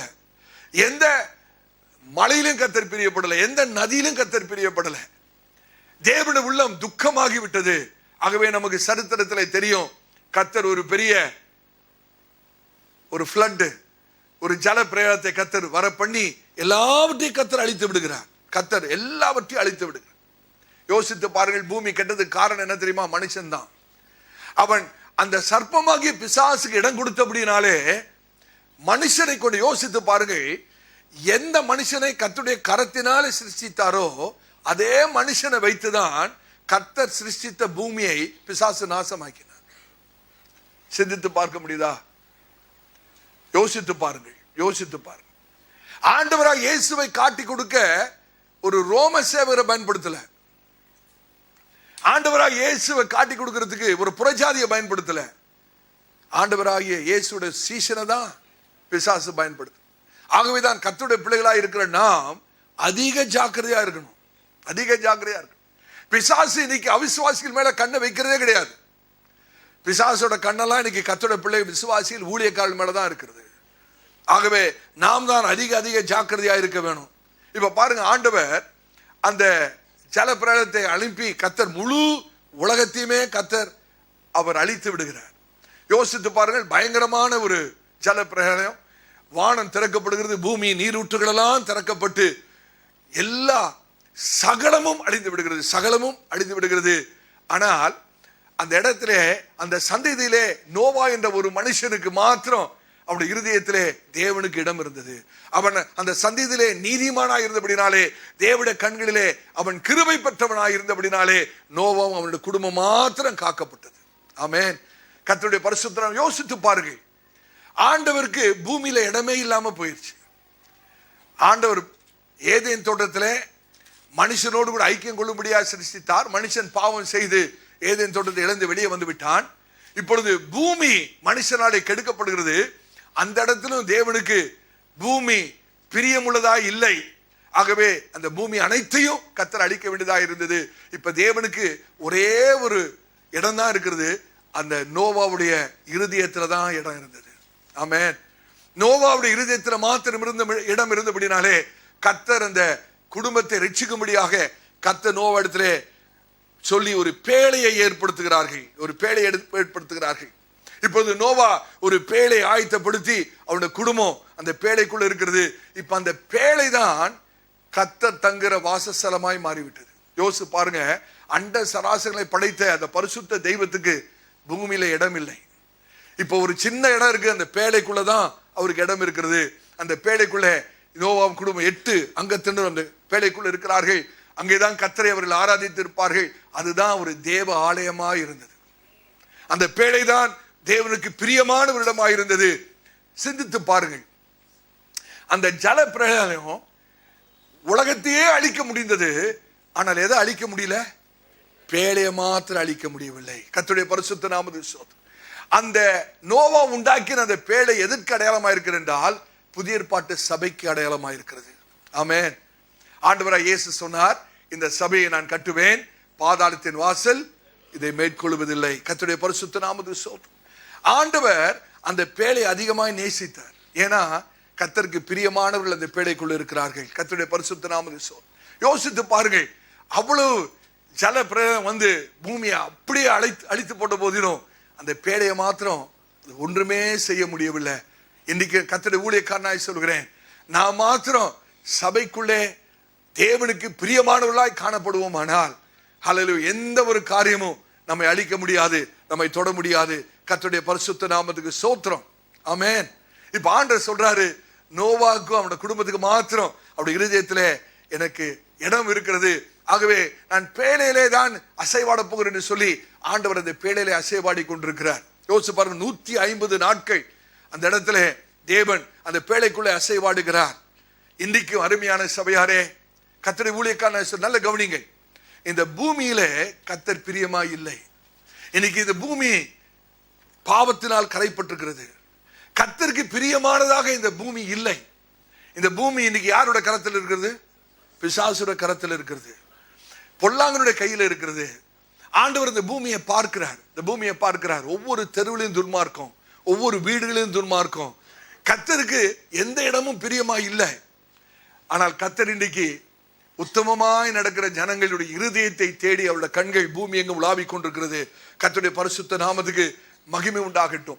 எப்படி அந்த பேழைக்குள்ளே நோவோட குடும்பம் 8 பேர் காக்கப்பட்டதோ, அதே போல இன்னைக்கு சபையில கர்த்தருக்கு பிரியமானவர்களை கர்த்தர் சபைக்குள்ளே சேர்த்து வைத்திருக்கிறார். கர்த்தருடைய பரிசுத்த நாமத்துக்கு மகிமை உண்டாவதாக. யோசித்து பாருங்கள், இப்ப ஆண்டவர் அதிகமாக நேசித்த ஒரு இடம், ஒரு ஸ்தலம் அந்த பேழை தான். அந்த பேழை தான் அந்த நோவாவையும் அந்த குடும்பத்தையும் அந்த பேழைக்குள்ளே வைத்து அவர் காக்கிறது போல இன்றைக்கு கர்த்தருக்கு பிரியமான ஒரு ஸ்தலம் உண்டானால் அது அவருடைய சபை என்று சொல்லுகிறேன். ஆமென். ஹல்லேலூயா. யார் யாருக்கு ஆண்டவருக்கு அவருடைய இருதயத்தில் இடம் இருக்கிறதோ அவருடைய எல்லாரையும் கர்த்தர் சபைக்குள்ளே வைத்து கர்த்தர் காக்கிறார். ஆமென். அன்றைக்கு நோவாவுடைய குடும்பத்தை அந்த பேழைக்குள்ள வைத்து காத்தது காரணம் என்ன தெரியுமா? நோவாவுடைய இருதயத்திலே தேவனுக்கு இடம் இருந்தது. ஆகவே தேவன் நோவாவுக்கு ஒரு இடத்தை உண்டு பண்ணி, ஒரு பேழை உண்டு பண்ணி, அந்த நாட்களிலே, அழிவின் நாட்களிலே நோவாவின் குடும்பத்தையும் காத்தது போல இன்றைக்கு யார் யார் உள்ளத்திலே தேவனுக்கு இடம் இருக்கிறதோ அவர்களை கர்த்தர் சபைக்குள்ளே வைத்து காத்து கொண்டிருக்கிறார். கர்த்தருடைய பரிசுத்த நாமத்துக்கு மகிமை உண்டாவதாக. இப்ப இந்த ஸ்தல கர்த்தர் தெரிந்து கொள்ள ஸ்தலத்தை நாம் எப்படி அவருக்கு பிரியமாய் வைப்பது? எப்படி பிரியமாய் வைப்பது? யோசித்து பாருங்கள். ஆண்டவர் சொன்னாரு, ஒருவனின் ஆலயத்தை கெடுத்தால் நான் அவனை கெடுப்பேன். ஒருவனின் ஆலயத்தை கெடுத்தால் நான் அவனை கெடுப்பேன். அப்ப கர்த்தர் ஒரு இடத்துக்கு, ஒரு ஸ்தலத்துக்கு எவ்வளவு முக்கியத்துவம் கொடுக்கிறார் பாருங்க. ஆலயம் என்று சொல்லும் போது நாம் கூடி வருகிற ஸ்தலம் மாத்திரம் அல்ல, நீங்களே அந்த ஆலயமா இருக்கிறீர்கள். ஆமென். அப்ப இந்த இடம், இந்த இடத்தை குறித்து கர்த்தர் மிக மிக கவனமா இருக்கிறார். உங்களுடைய சரீரமாகிய ஆலயத்தை குறித்து கர்த்தர் மிக மிக கவனமா இருக்கிறார் என்று சொல்கிறேன். கர்த்தருக்கு பிரியமான ஒரு ஸ்தலமாய் எப்படி மாற்றுவது என்றால், இந்த இடத்துல ஜெபம் ஏறெடுக்கப்பட வேணும். இந்த இடத்துல உபவாசம் நடக்க வேணும். இந்த இடத்துல துதி ஆராதனை நடக்க வேணும். இந்த இடத்துல கர்த்தருடைய நாமத்தை உயர்த்த வேணும். வாலிப பிள்ளைகள் வந்து கர்த்தருக்காக இந்த இடத்துல ஊழியம் செய்ய வேணும். ஹல்லேலூயா. இந்த இடத்துல இந்த ஊழியத்துக்காக சபையார் சகோதரிகள் சகோதரர் புறப்பட்டு செல்ல வேணும். ஹல்லேலூயா. யோசித்து பாருங்கள், கர்த்தர் வேற எந்த இடத்திலும் பிரியமா இல்லை, அவருடைய சபையில மாத்திரம் பிரியமா இருக்கிறார். கர்த்தருக்கு ஸ்தோத்திரம். ஆமென். யோசித்து பாருங்கள், கர்த்தர் அந்த பேழைக்குள்ளே, பேழையை மாத்திரம், பேழையிலே மாத்திரம் கர்த்தர் பிரியமா இருந்தபடினால்தான் அந்த பேழை அழிக்கப்படல. ஏன் அந்த பேழை அழிக்கப்படாமல் காரணம் என்ன? கர்த்தர் அந்த பேழையிலே, அந்த இடத்துல பிரியமுள்ளவராய் இருந்தார். ஏன் அந்த இடத்துல பிரியமுள்ளவராய் இருந்தார் என்றால், தேவனுக்கு இடமுள்ள இருதயங்கள் அதுக்குள்ள இருந்தபடினாலே கர்த்தர் அதில் பிரியமா இருக்கிறார். தாழ்மையாக சொல்கிறேன், கர்த்தர் எந்த இடத்துல பிரியமா இருக்கிறாரோ அந்த இடத்தை யாராலையும் அழிக்க முடியாது. எந்த இடத்தை குறித்து கர்த்தர் பிரியமா இருக்கிறாரோ அந்த ஸ்தலத்தை யாரும் ஒன்று பண்ண முடியாது. உங்களுடைய வீடு கர்த்தருக்கு பிரியமான ஒரு ஸ்தலமா இருக்குமானால் உங்களுடைய வீட்டுக்கு விரோதமா யாரும் ஒன்றும் செய்ய முடியாது. எத்தனை பேர் விசுவாசி? கர்த்தருடைய பரிசுத்த நாமத்துக்கு மகிமை உண்டாவதாக. இப்ப நடந்த சம்பவம் என்ன? இப்ப நோவாவும் குடும்பமும் பேழையை விட்டு வெளியே வந்து விட்டார்கள். அவருடைய 3 குமாரர்கள் மூலமாக, ஷேம், யாம், ஜாபெத், அவர்கள் மூலமாக மறுபடியும் மனித குலத்திலே பெருக்கம் ஏற்படுகிறது. இந்த பெருக்கத்தின் மத்தியிலே ஒரு கூட்ட ஜனங்கள் கர்த்தருக்கு விரோதமாக மறுபடியும் எழும்புகிறார்கள். நல்ல கவனிங்க. இப்பொழுது நோவோட சந்ததியிலும் ஒரு கூட்ட ஜனம் கர்த்தருக்கு விரோதமாக எழும்பி அவர்கள் பாபேல் கூடாரத்தை கட்டுகிறார்கள். பாபேல் கூடாரத்தை கட்டுகிறார்கள். கர்த்தர் அந்த இடத்துல பிரியமாகவே இல்லை. ஏனென்றால் அது விக்கிர ஸ்தலமாக மாறிவிட்டது. விக்கிர ஸ்தலமாக மாறிவிட்டது. அது தேவனுக்கே சவால் விடுகிறதாக ஒரு காரியமா இருக்கிறது. அது தேவனுக்கு விரோதமான முரட்டாட்டமான ஒரு காரியமா இருக்கிறது. அந்த இடத்துல தேவனுக்கு முன்பாக ஜனங்கள் தங்களை தாழ்த்தாதபடி தங்களுடைய பேர் புகழுக்காக அந்த பாபேல் கூடாரத்தை அவர்கள் கட்டினபடினாலே தேவன் அந்த இடத்துல பிரியமா இல்லை. தேவன் அந்த இடத்துல பிரியமா இல்லாதபடினாலே கர்த்தர் செய்த காரியம் என்ன? அவருடைய பாஷைகளை தாறுமாறாக்கி ஜனங்களை சிதறடிக்கிறார். தேவன் அந்த பிரியமா இல்லாத இடத்துல சிதறடிக்கப்படும். அந்த இடத்துல பாஷை தாறுமாறாக்கப்பட்டது. ஜனங்கள் சிதறடிக்கப்பட்டார்கள். காரணம் என்ன? தேவன் அந்த இடத்துல பிரியமா இல்லை. இப்ப ஒரு கேள்வி கேட்கணும். நான் இருக்கிற இடத்துல கர்த்தர் பிரியமா இருக்கிறாரா? நான் வசிக்கிற இடம் கர்த்தருக்கு பிரியமா இருக்கிறதா? எத்தனை பேர் ஆமென் சொல்ல முடியும்? யோசித்து பாருங்கள். அந்த பாபேல் கூடாரத்தில் மனுஷர்கள் எடுத்த முயற்சி என்ன நடந்தது? ஜனங்களை சிதறடித்தது. பாபேல் கூடாரம் அவர்கள் கட்டுகிறார்கள். தேவன் பாஷையை தாறுமாறாக்கி ஜனங்களை சிதறடிக்கிறார். ஜனங்கள் சிதறடிக்கப்படுகிறார்கள். ஆனால் மேல் வீட்டறையிலே ஜனங்கள் ஒன்றாக ஒருமனப்படுகிறார்கள். வித்தியாசம் பார்த்தீங்களா? பாபேல் கூடாரத்தில் ஜனங்கள் சிதறடிக்கப்படுகிறார்கள். தேவனுக்கு பிரியமான ஸ்தலம் மேல் வீட்டறை. மேல் வீட்டறையில் அந்த 120 பேர் கூடி ஆண்டவருக்காக காத்திருந்த ஒரு ஸ்தலம். அந்த ஸ்தலத்தை குறித்து ஆண்டவர் பிரியமா இருக்கிறார். பாபேல் கூடாரம் கட்டப்பட்ட இடத்துல தேவனுக்கு பிரியமில்லை. அந்த மேல் வீட்டு அறையில கர்த்தர் பிரியமா இருக்கிறார். பிரியமில்லாத இடத்துல சிதறடிக்கப்படுகிறது. தேவனுக்கு பிரியமான அந்த ஸ்தலம் மேல் வீட்டு அறையிலே ஜனங்கள் ஒரு மனதோடு தேவனை ஆராதிக்கிறார்கள். கர்த்தருக்கு ஸ்தோத்திரம். அப்ப மனுஷனுடைய செயல் சிதறடிக்கிறது, ஆவியானுடைய செயல் சேர்க்கிறது, ஒருமனப்படுத்துகிறது. கர்த்தருடைய பரிசுத்த நாமத்துக்கு ஸ்தோத்திரம். பாபேல் கூடாரத்திலே அவர்கள் பேசின பாஷைகள் குழப்பத்தை உண்டு பண்ணது. ஆனா மேல் விருத்த அறையிலே அவர்கள் பேசின அந்நிய பாஷை அவர்கள் எல்லாருக்கும் ஆறுதலையும் தேர்தலையும் தைரியத்தையும் பலத்தை உண்டாக்கினது. கர்த்தருடைய பரிசுத்த நாமத்துக்கு ஸ்தோத்திரம். பாபேல் கூடாரத்திலே தங்களுடைய சொந்த பேர் பிரஸ்தாபத்துக்காக கட்டினார்கள். ஆனால் மேல் வீட்டு அறையிலே அவர்கள் எல்லாரும் தேவனை மகிமைப்படுத்தினார்கள் என்று வாசிக்கிறோம். ஹல்லேலூயா. 2 ஸ்தலம், ஒன்று ஆண்டவருக்கு பிரியமான ஒரு ஸ்தலம் மேல் வீட்டு அறை, இன்னொன்று ஆண்டவருக்கு வெறுக்கிற ஒரு ஸ்தலம் பாபேல் கூடாரம். எதற்காக சொல்றேன் என்றால், ஆண்டவர் தெரிந்து கொள்கிற ஸ்தலம், ஆண்டவர் இடத்துக்கு மிக மிக முக்கியத்துவம் கொடுக்கிறவராய் இருக்கிறார். ஆமென். யோசித்து பாருங்கள், தேவன் தெரிந்தெடுக்கிற ஸ்தலத்தில கூட கர்த்தர் பரிசுத்தத்தை எதிர்பார்க்கிறார். அந்த ஸ்தலத்திலே பாவத்தை பார்ப்பாரானால், துன்மார்க்கமான காரியங்களை பார்ப்பாரானால் கர்த்தர் அந்த இடத்தை வெறுப்பார். கர்த்தர் வெறுப்பார். யோசிச்சு பாருங்க, பாபேல் கூடாரம் கட்டப்பட்ட இடத்தை கர்த்தர் விரும்பவில்லை. காரணம், எங்களுடைய பேர் பிரஸ்தாபத்துக்காக நாங்கள் கட்டுகிறோம் என்று சொல்கிறார்கள். அருமையான சபையார், இன்றைக்கும் எந்த சபையாகிலும் எங்களுடைய பேருக்காக நாங்கள் சபையை நடத்துகிறோம், பேர் புகழ் பெற வேணும் என்று சொல்லி ஒரு சபை நடக்குமானால் கர்த்தர் அந்த சபையை அருவருக்கிறார் என்று சொல்கிறேன். ஆமென். எந்த ஒரு ஊழியக்காரன், எந்த ஒரு போதகனும் தன்னுடைய சொந்த பேருக்காக புகழுக்காக ஊழியம் செய்வானால் கர்த்தர் அந்த ஊழியத்தை அருவருக்கிறார், வெறுக்கிறார் என்று சொல்கிறேன். எந்த புல்பிட்ல இருந்தும் தேவனுடைய மகிமையை யாராவது களவாடுவானால், தேவனுடைய மகிமையை கொஞ்சமாவது எடுத்து விடுவானால் அந்த இடம் கர்த்தர் வெறுக்கப்படுகிற ஒரு இடமாய் மாறிவிடும். ஹல்லேலூயா. ஆகவே அதிக ஜாக்கிரதையா இருக்கணும். என்னுடைய மகிமையை வேற ஒருவருக்கும் நான் கொடேன் என்று கர்த்தர் சொல்கிறார். கர்த்தருடைய பரிசுத்த நாமத்துக்கு ஸ்தோத்திரம். ஆண்டவர் இடத்துல மிக மிக அக்கறை உள்ளவரா இருக்கிறார். இப்ப ஆபிரகாம் சாராளை கொஞ்சம் யோசிச்சு பாருங்க. ஆபிரகாமும் சாரா எங்க இருந்தார்கள்? கல்தேயர் தேசத்தில் இருந்தார்கள். கல்தேயர் தேசத்துல அது ஒரு விக்கிர ஆராதனை நிறைந்ததான ஒரு இடம். கல்தேயர் தேசம் என்று சொல்லும் போது விக்கிர ஆராதனை நிறைந்ததான இடம். அது பாபிலோனுக்கு பக்கத்துல இருந்த இடம். பாபேல் கூடாரம் என்று சொல்லுகிறது வேற ஒன்றும் இல்லை, இன்றைக்கு இருக்கிற பாபிலோன் தான் அன்றைக்கு பாபேல் கூடாரமா இருந்தது. இப்ப அந்த கல்தேயர் தேசம் எங்க இருக்கிறது என்றால் பாபிலோனுக்கு பக்கத்தில் இருக்கிறது. அது விக்கிரகம் நிறைந்த ஒரு இடம். ஆபிரகாமுடைய தகப்பனார் விக்கிரங்களை செய்து விக்கிறவராய் இருந்தார். ஆண்டவருக்கு கல்தேயர் தேசத்திலே பிரியமில்லை. யோசித்து பாருங்கள். இப்ப ஆபிரகாமும் சாரா எங்க இருக்கார்கள்? கல்தேயர் தேசத்தில் இருக்கிறார்கள். ஆனால் ஆண்டவருக்கு அந்த இடத்தை குறித்து பிரியமில்லை. அந்த இடத்தை குறித்து ஆண்டவருக்கு பிரியமில்லாதபடினாலே தான் விரும்புகிற ஆபிரகாமும் சாராயும் அந்த இடத்துல இருக்கக்கூடாது என்று சொல்லி கர்த்தர் இடத்தை மாற்றுகிறார். தெரியுது உங்களுக்கு? நீங்க சத்தியத்தை விளங்கிக் கொள்ளணும். அவர்கள் கல்தேயர் தேசத்தில் இருக்கிறார்கள். ஆனால் ஆண்டவருக்கு கல்தேயர் தேசம் விருப்பம் இல்லை. ஆகவே தான் விரும்புகிற ஆபிரகாமும் சாராயும் அந்த இடத்துல இருக்கக்கூடாதுன்னு சொல்லி ஒரு நாள் ஆபிரகாம் இடத்துல ஆண்டவர் தோன்றி ஆண்டவர் சொல்லுகிறார், உன் தேசத்தையும் உன் இனத்தாரையும் உன் தகப்பன் வீட்டாரையும் விட்டு நீ வெளியே வா என்று சொல்லி அழைக்க, நான் காண்பிக்கிற தேசத்துக்கு போ, நான் காண்பிக்கிற தேசத்துக்கு போ, நான் ஒரு இடத்தை உனக்கு குறித்து வைத்திருக்கிறேன். யோசிச்சு பாருங்க, ஆபிரகாமின் சாராயும் கர்த்தர் அப்படி நேசித்திருப்பாரானா கல்தேயர் தேசத்துல வச்சு ஆசீர்வதிச்சிருக்கலாமே. சொல்றது விளங்குதா? ஏன் ஆண்டவர் அந்த இடத்துல வச்சு ஆசீர்வதிக்கல? ஆண்டவர் முடியுமா? முடியாதா?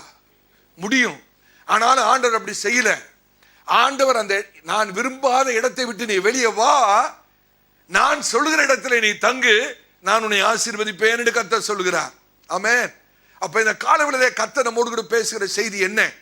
அருமையான சபையாரே, கர்த்தர் விரும்பாத இடத்திலே நாம் இருக்கக்கூடாது. கர்த்தர் விரும்பாத இடத்திலே நாம் இருக்கக்கூடாது.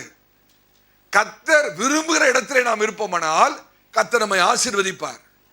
அந்த இடத்துல உங்களுக்கு சுகம் இருக்கும், அந்த இடத்துல உங்களுக்கு விடுதலை இருக்கும், அந்த இடத்துல உங்களுடைய ரட்சிப்பு நிறைவேறும். ஆமென். கர்த்தருடைய பரிசுத்த நாமத்துக்கு ஸ்தோத்திரம்.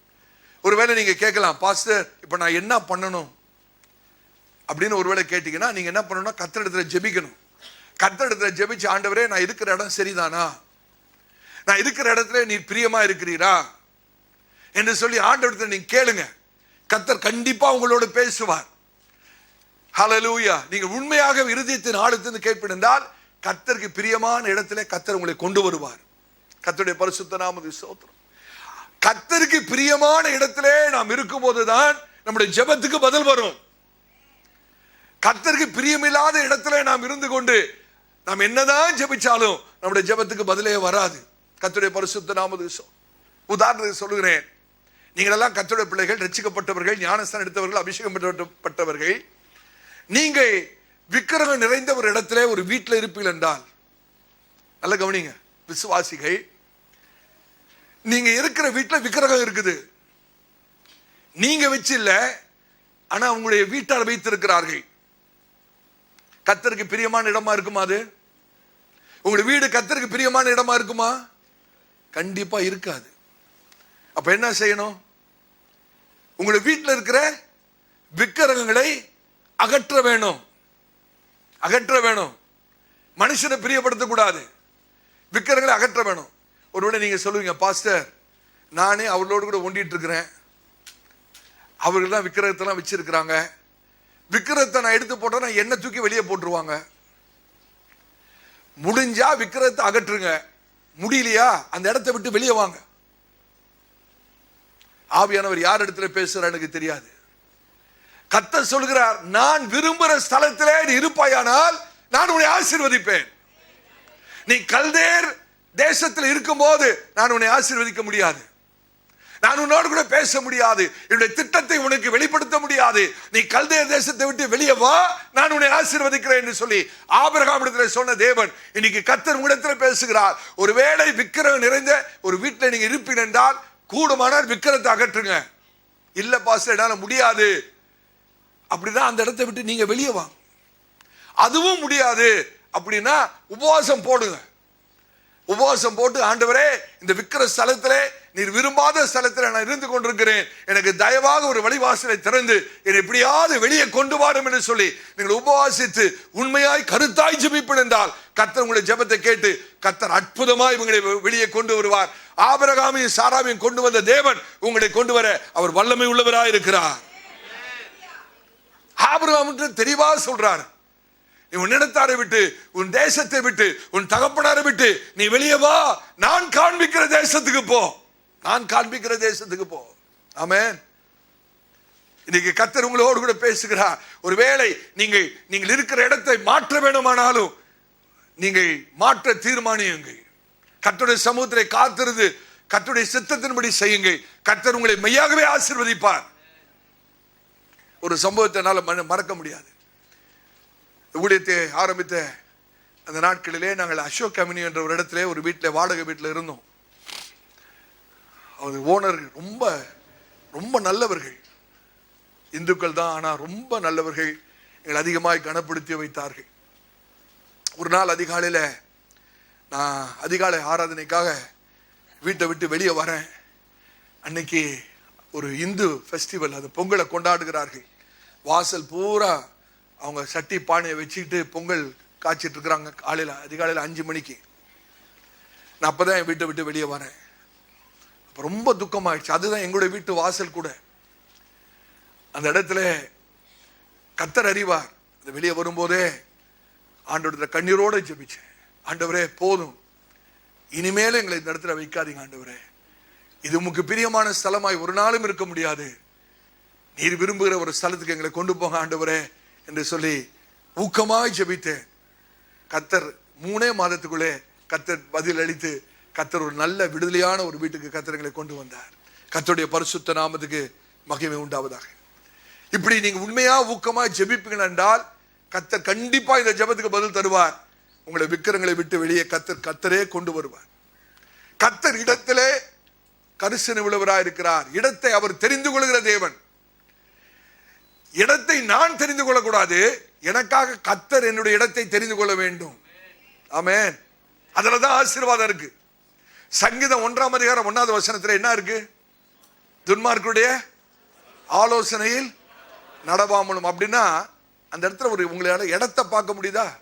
துன்மார்க்கருடைய ஆலோசனை எங்க கிடைக்கும்? துன்மார்க்கர் இருக்கிற இடத்துல தான் கிடைக்கும். அப்ப ஆண்டவர் என்ன சொல்றாரு? இடத்தை மாத்து. துன்மார்க்கன் அந்த இடத்துல இருந்து உனக்கு ஆலோசனை கொடுத்துட்டு இருக்கானா, அந்த இடத்தை விட்டு வெளியே வா. 2வது, பாவிகள் வழியிலே நில்லாமலும். அப்படி என்றால் என்ன? தேவனுக்கு பிரியமில்லாதவர், ரட்சிக்கப்படாதவர்கள், பாவிகள் இருக்கிற இடத்தை விட்டு நீ வெளியே வந்துருன்றார். மூன்றாவது, பரியாசக்கார் உட்காரும் இடத்தில் உட்காராமலும். அப்ப பாருங்க, ஆண்டவர் இடத்தை குறித்து எவ்வளவு எச்சரிக்கையா இருக்கிறார். அப்படிப்பட்ட இடம் கர்த்தருடைய பிள்ளைகளாகிய நமக்கு வேண்டாம் என்று கர்த்தர் சொல்கிறார். ஆமென். என்றைக்கு அப்படிப்பட்ட இடத்தை விட்டு வெளியே வரோமோ அன்றைக்குதான் கர்த்தருடைய வார்த்தையில நமக்கு பிரியமே உண்டாகும். கர்த்தர் நம்மை அந்த இடத்தை விட்டு வெளியே வான்னு சொல்றதுக்கு காரணம் என்ன? அவர்களை விட்டு விலகு என்று சொல்றதுக்கு காரணம் என்ன?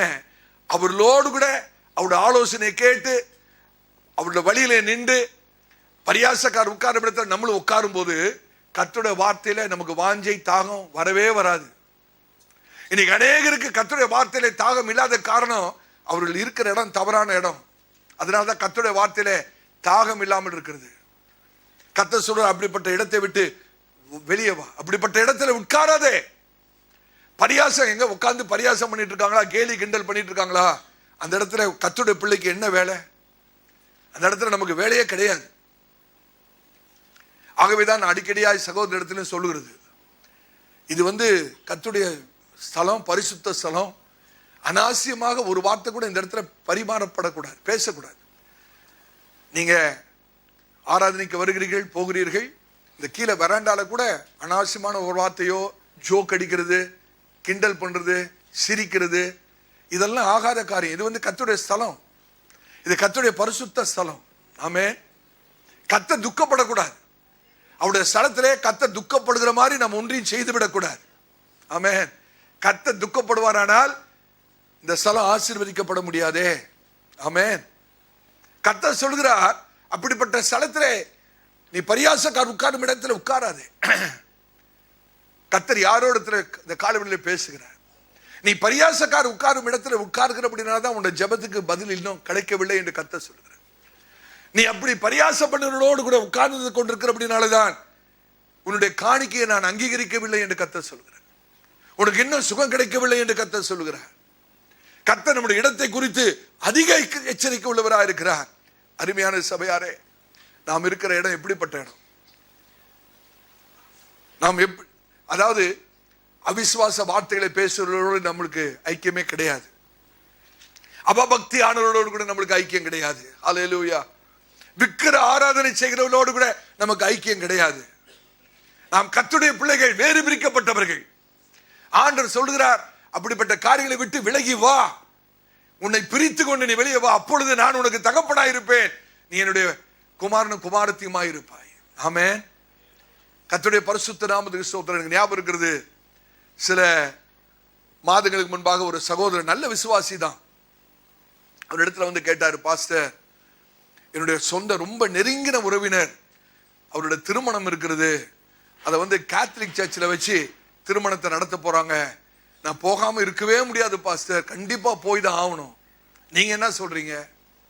நான் சொன்ன, பிரதர், நீங்க தான் தீர்மானம் பண்ணிட்டீங்களே, நீங்க சொல்றதை பார்த்தாலே தெரியுது நீங்க தீர்மானம் பண்ணிட்டீங்கன்னு, அதுக்கப்புறம் நான் என்ன சொல்றது? கண்டிப்பா போகணும் பாஸ்டர், தவிர்க்க முடியாதுன்ட்டீங்க, அதுக்கப்புறம் பிறகு ஒரு ஆலோசனை வேணுமா? நான் சொன்னேன், இதுதான் சொன்னேன், கர்த்தர் எனக்கு சாட்சி, பிரதர் நீங்க போங்க, ஆனா இதுக்கு பிறகு கர்த்தர் உங்களுடைய ஜெபத்துக்கு பதில் தர மாட்டார். நீங்க மனுஷரை பிரியப்படுத்துறதுக்காக விக்கிர ஸ்தலத்துக்கு போறேன்னு சொல்றீங்க, போங்க, ஆனா இதுக்கு பிறகு உங்களுக்கு ஜெபத்துக்கு பதில் வராது. கர்த்தருடைய ஆசீர்வாதத்தை மறந்துருங்க. அருமையான சபையாரே, கர்த்தர் இடத்தை குறித்து ரொம்ப எச்சரிப்பு உள்ளவராக இருக்கிறார். நான் மனுஷரை பிரியப்படுத்துறதா, கர்த்தரை பிரியப்படுத்துறதா? நம்ம உலகத்தோடு ஒத்து போய் நான் அப்படிதான் இருப்பேன் என்று சொன்னால் ஆண்டவர் விட்டுருவார். ஆனா நம்முடைய ஜெபத்துக்கு கர்த்தர் பதில் தர மாட்டார். கர்த்தர் நம்முடைய காணிக்கையை கர்த்தர் அங்கீகரிக்க மாட்டார். விசுவாசிகள், கர்த்தருடைய பிள்ளைகள் இப்படிப்பட்ட காரியத்திலே மிக மிக எச்சரிக்கையா இருக்கணும். எங்கே ஒரு சகோதரி இன்னொரு சகோதரியை பற்றி பேசுகிறார்களோ அந்த இடத்துல நம்ம இருக்கவே கூடாது. இல்ல பாஸ்டர், நான் ஒண்ணுமே பேசல, நான் வெறும் கேட்டேன், அதுதான் ரொம்ப ஆபத்து. பேசுறத காட்டிலும் அப்படிப்பட்ட குப்பைகளை கேட்கறது இன்னும் பெரிய ஆபத்து. புறம் கூறுகிற இடத்துல நம்ம இருந்த இடத்துல இருக்கவே கூடாது. நட்பெயரை குலைக்கிற இடத்துல நமக்கு வேலையே கிடையாது. எந்த இடத்துல நம்முடைய ஆவிக்குரிய வாழ்க்கை தீட்டுப்பட்டு விடுவோம் என்று நினைக்கிறோமோ அந்த இடத்துல நம்ம இருக்கக்கூடாது. அந்த இடங்களை கர்த்தர் அருவருக்கிறார். ஆமென். எந்த இடத்துல கர்த்தர் கனப்படுத்தப்படவில்லையோ அந்த இடத்துல நமக்கு வேலையே கிடையாது. எந்த இடத்துல கர்த்தருக்கு முதலிடம் கொடுக்கப்படவில்லையோ அந்த இடத்துல நமக்கு வேலை கிடையாது. எந்த இடத்துல வெறும் மனுஷரை கனப்படுத்திட்டு ஆண்டவரை விட்டுறாங்களோ அந்த இடத்துல கர்த்தர் பிரியமா இருக்கிறது இல்லை. அந்த இடத்துல நானும் இருக்கக்கூடாது. துக்கத்தோடு சொல்கிறேன், சில கிறிஸ்தவ கூட்டங்கள் நடக்கிறது, ஆவிக்குரிய கூட்டங்கள் நடக்கிறது. ஆனா யாருக்கு கனம் தெரியுமா? அரசியல்வாதிகளை முன்னால கொண்டாந்து உட்கார வச்சுக்கிட்டு அந்த ஆவிக்குரிய கூட்டத்தில் அரசியல்வாதிகளுக்கு பொன்னாடையை போத்திக்கிட்டு அந்த இடத்துல யாருக்கு கனம் கொடுக்கப்படுகிறது? மனுஷனுக்கு கனத்தை கொடுத்துட்டு ஆண்டவரை கனவீனப்படுத்துற இடத்துல கர்த்தர் எப்படி பிரியமா இருப்பார்? அந்த இடத்துல கர்த்தருடைய பிரசனம் இருக்குமான்னு கேட்கிறேன். அப்படிப்பட்ட இடத்துல நாம் இருக்கலாமான்னு கேட்கிறேன். ஒரு நாள் இருக்கக்கூடாது. எவ்வளவு பெரிய ஊழியக்காரர் அந்த கூட்டத்தில் வந்து பிரசவம் பண்ணதாலும் ஒரு மனுஷனை கனப்படுத்துற இடத்துல கர்த்தர் இருக்க மாட்டார். கர்த்தர் வெறுக்கிற ஒரு ஸ்தலமாக இருக்கும். ஆமென், ஹல்லேலூயா. கர்த்தர் அந்த கூட்டத்தை ஒரு நாளும் ஆசீர்வதிக்கப்பட முடியாது. கர்த்தர் ஆபிரகாமிடத்தில் சொன்னார், நீ வெளியே வா, நான் உன்னை ஆசீர்வதிப்பேன். ஹல்லேலூயா. கர்த்தருடைய பரிசுத்த நாமத்துக்கு ஸ்தோத்திரம். அருமையான சபையாரே, அப்ப நீங்க இருக்கிற இடம் ஸ்தலம் சரியான ஸ்தலம் தானா? கர்த்தருக்கு பிரியமான இடத்துல தான் நீங்க இருக்கிறீங்களா? ஹல்லேலூயா. நீங்க ஆண்டவரை கேளுங்க, ஆண்டவரே நான் சரியான உமக்கு பிரியமான இடத்துல நான் தங்கணும் ஐயா, உமக்கு பிரியமான இடத்துல நான் வேலை செய்யணும், உமக்கு பிரியமான இடத்துல நான் ஆராதிக்கணும் ஐயா என்று சொல்லி கேட்பிடுந்தால் கர்த்தருக்கு பிரியமான இடத்துல கர்த்தர் உங்களை நடத்துவார். அந்த இடத்துல நீங்களும் உங்களுடைய வீட்டாரும் உங்களுடைய பிள்ளைகளும் சந்தோஷம் சமாதானமாக இருப்பீர்கள். ஹல்லேலூயா. கர்த்தருடைய பரிசுத்த நாமத்துக்கு ஸ்தோத்திரம். உங்களுக்கு தெரியுமா, சில வீடுகளிலே ஜெபிக்கவே முடியாது, சில வீடுகளிலே ஆராதிக்கவே முடியாது. காரணம் என்ன? அந்த இடத்துல கர்த்தர் பிரியமா இல்லை என்று அர்த்தம். சில வீடுகள் இருக்கும் அந்தகாரம் நிறைந்திருக்கும், அந்த இடத்துல ஜெபம் பண்ண முடியாது, அந்த இடத்துல வேதத்தை வாசிக்க முடியாது, அந்த இடத்துல கர்த்தரை ஆராதிக்க முடியாது. அப்படிப்பட்ட இடத்தை விட்டு நீங்க வெளியே வந்துடணும். ஜெபிச்சு, ஆண்டவரே நீர் விரும்புகிற ஒரு ஸ்தலத்தை காண்பிங்க ஐயா, அந்த இடத்துல நான் வந்து நானும் என்னோட பிள்ளைகளும் சந்தோஷமாய் நாங்கள் உண்மை விடுதலையோடு ஜெபிக்கணும், விடுதலையோடு ஆராதிக்க வேண்டும் என்று கேட்க வேண்டும். ஹல்லேலூயா.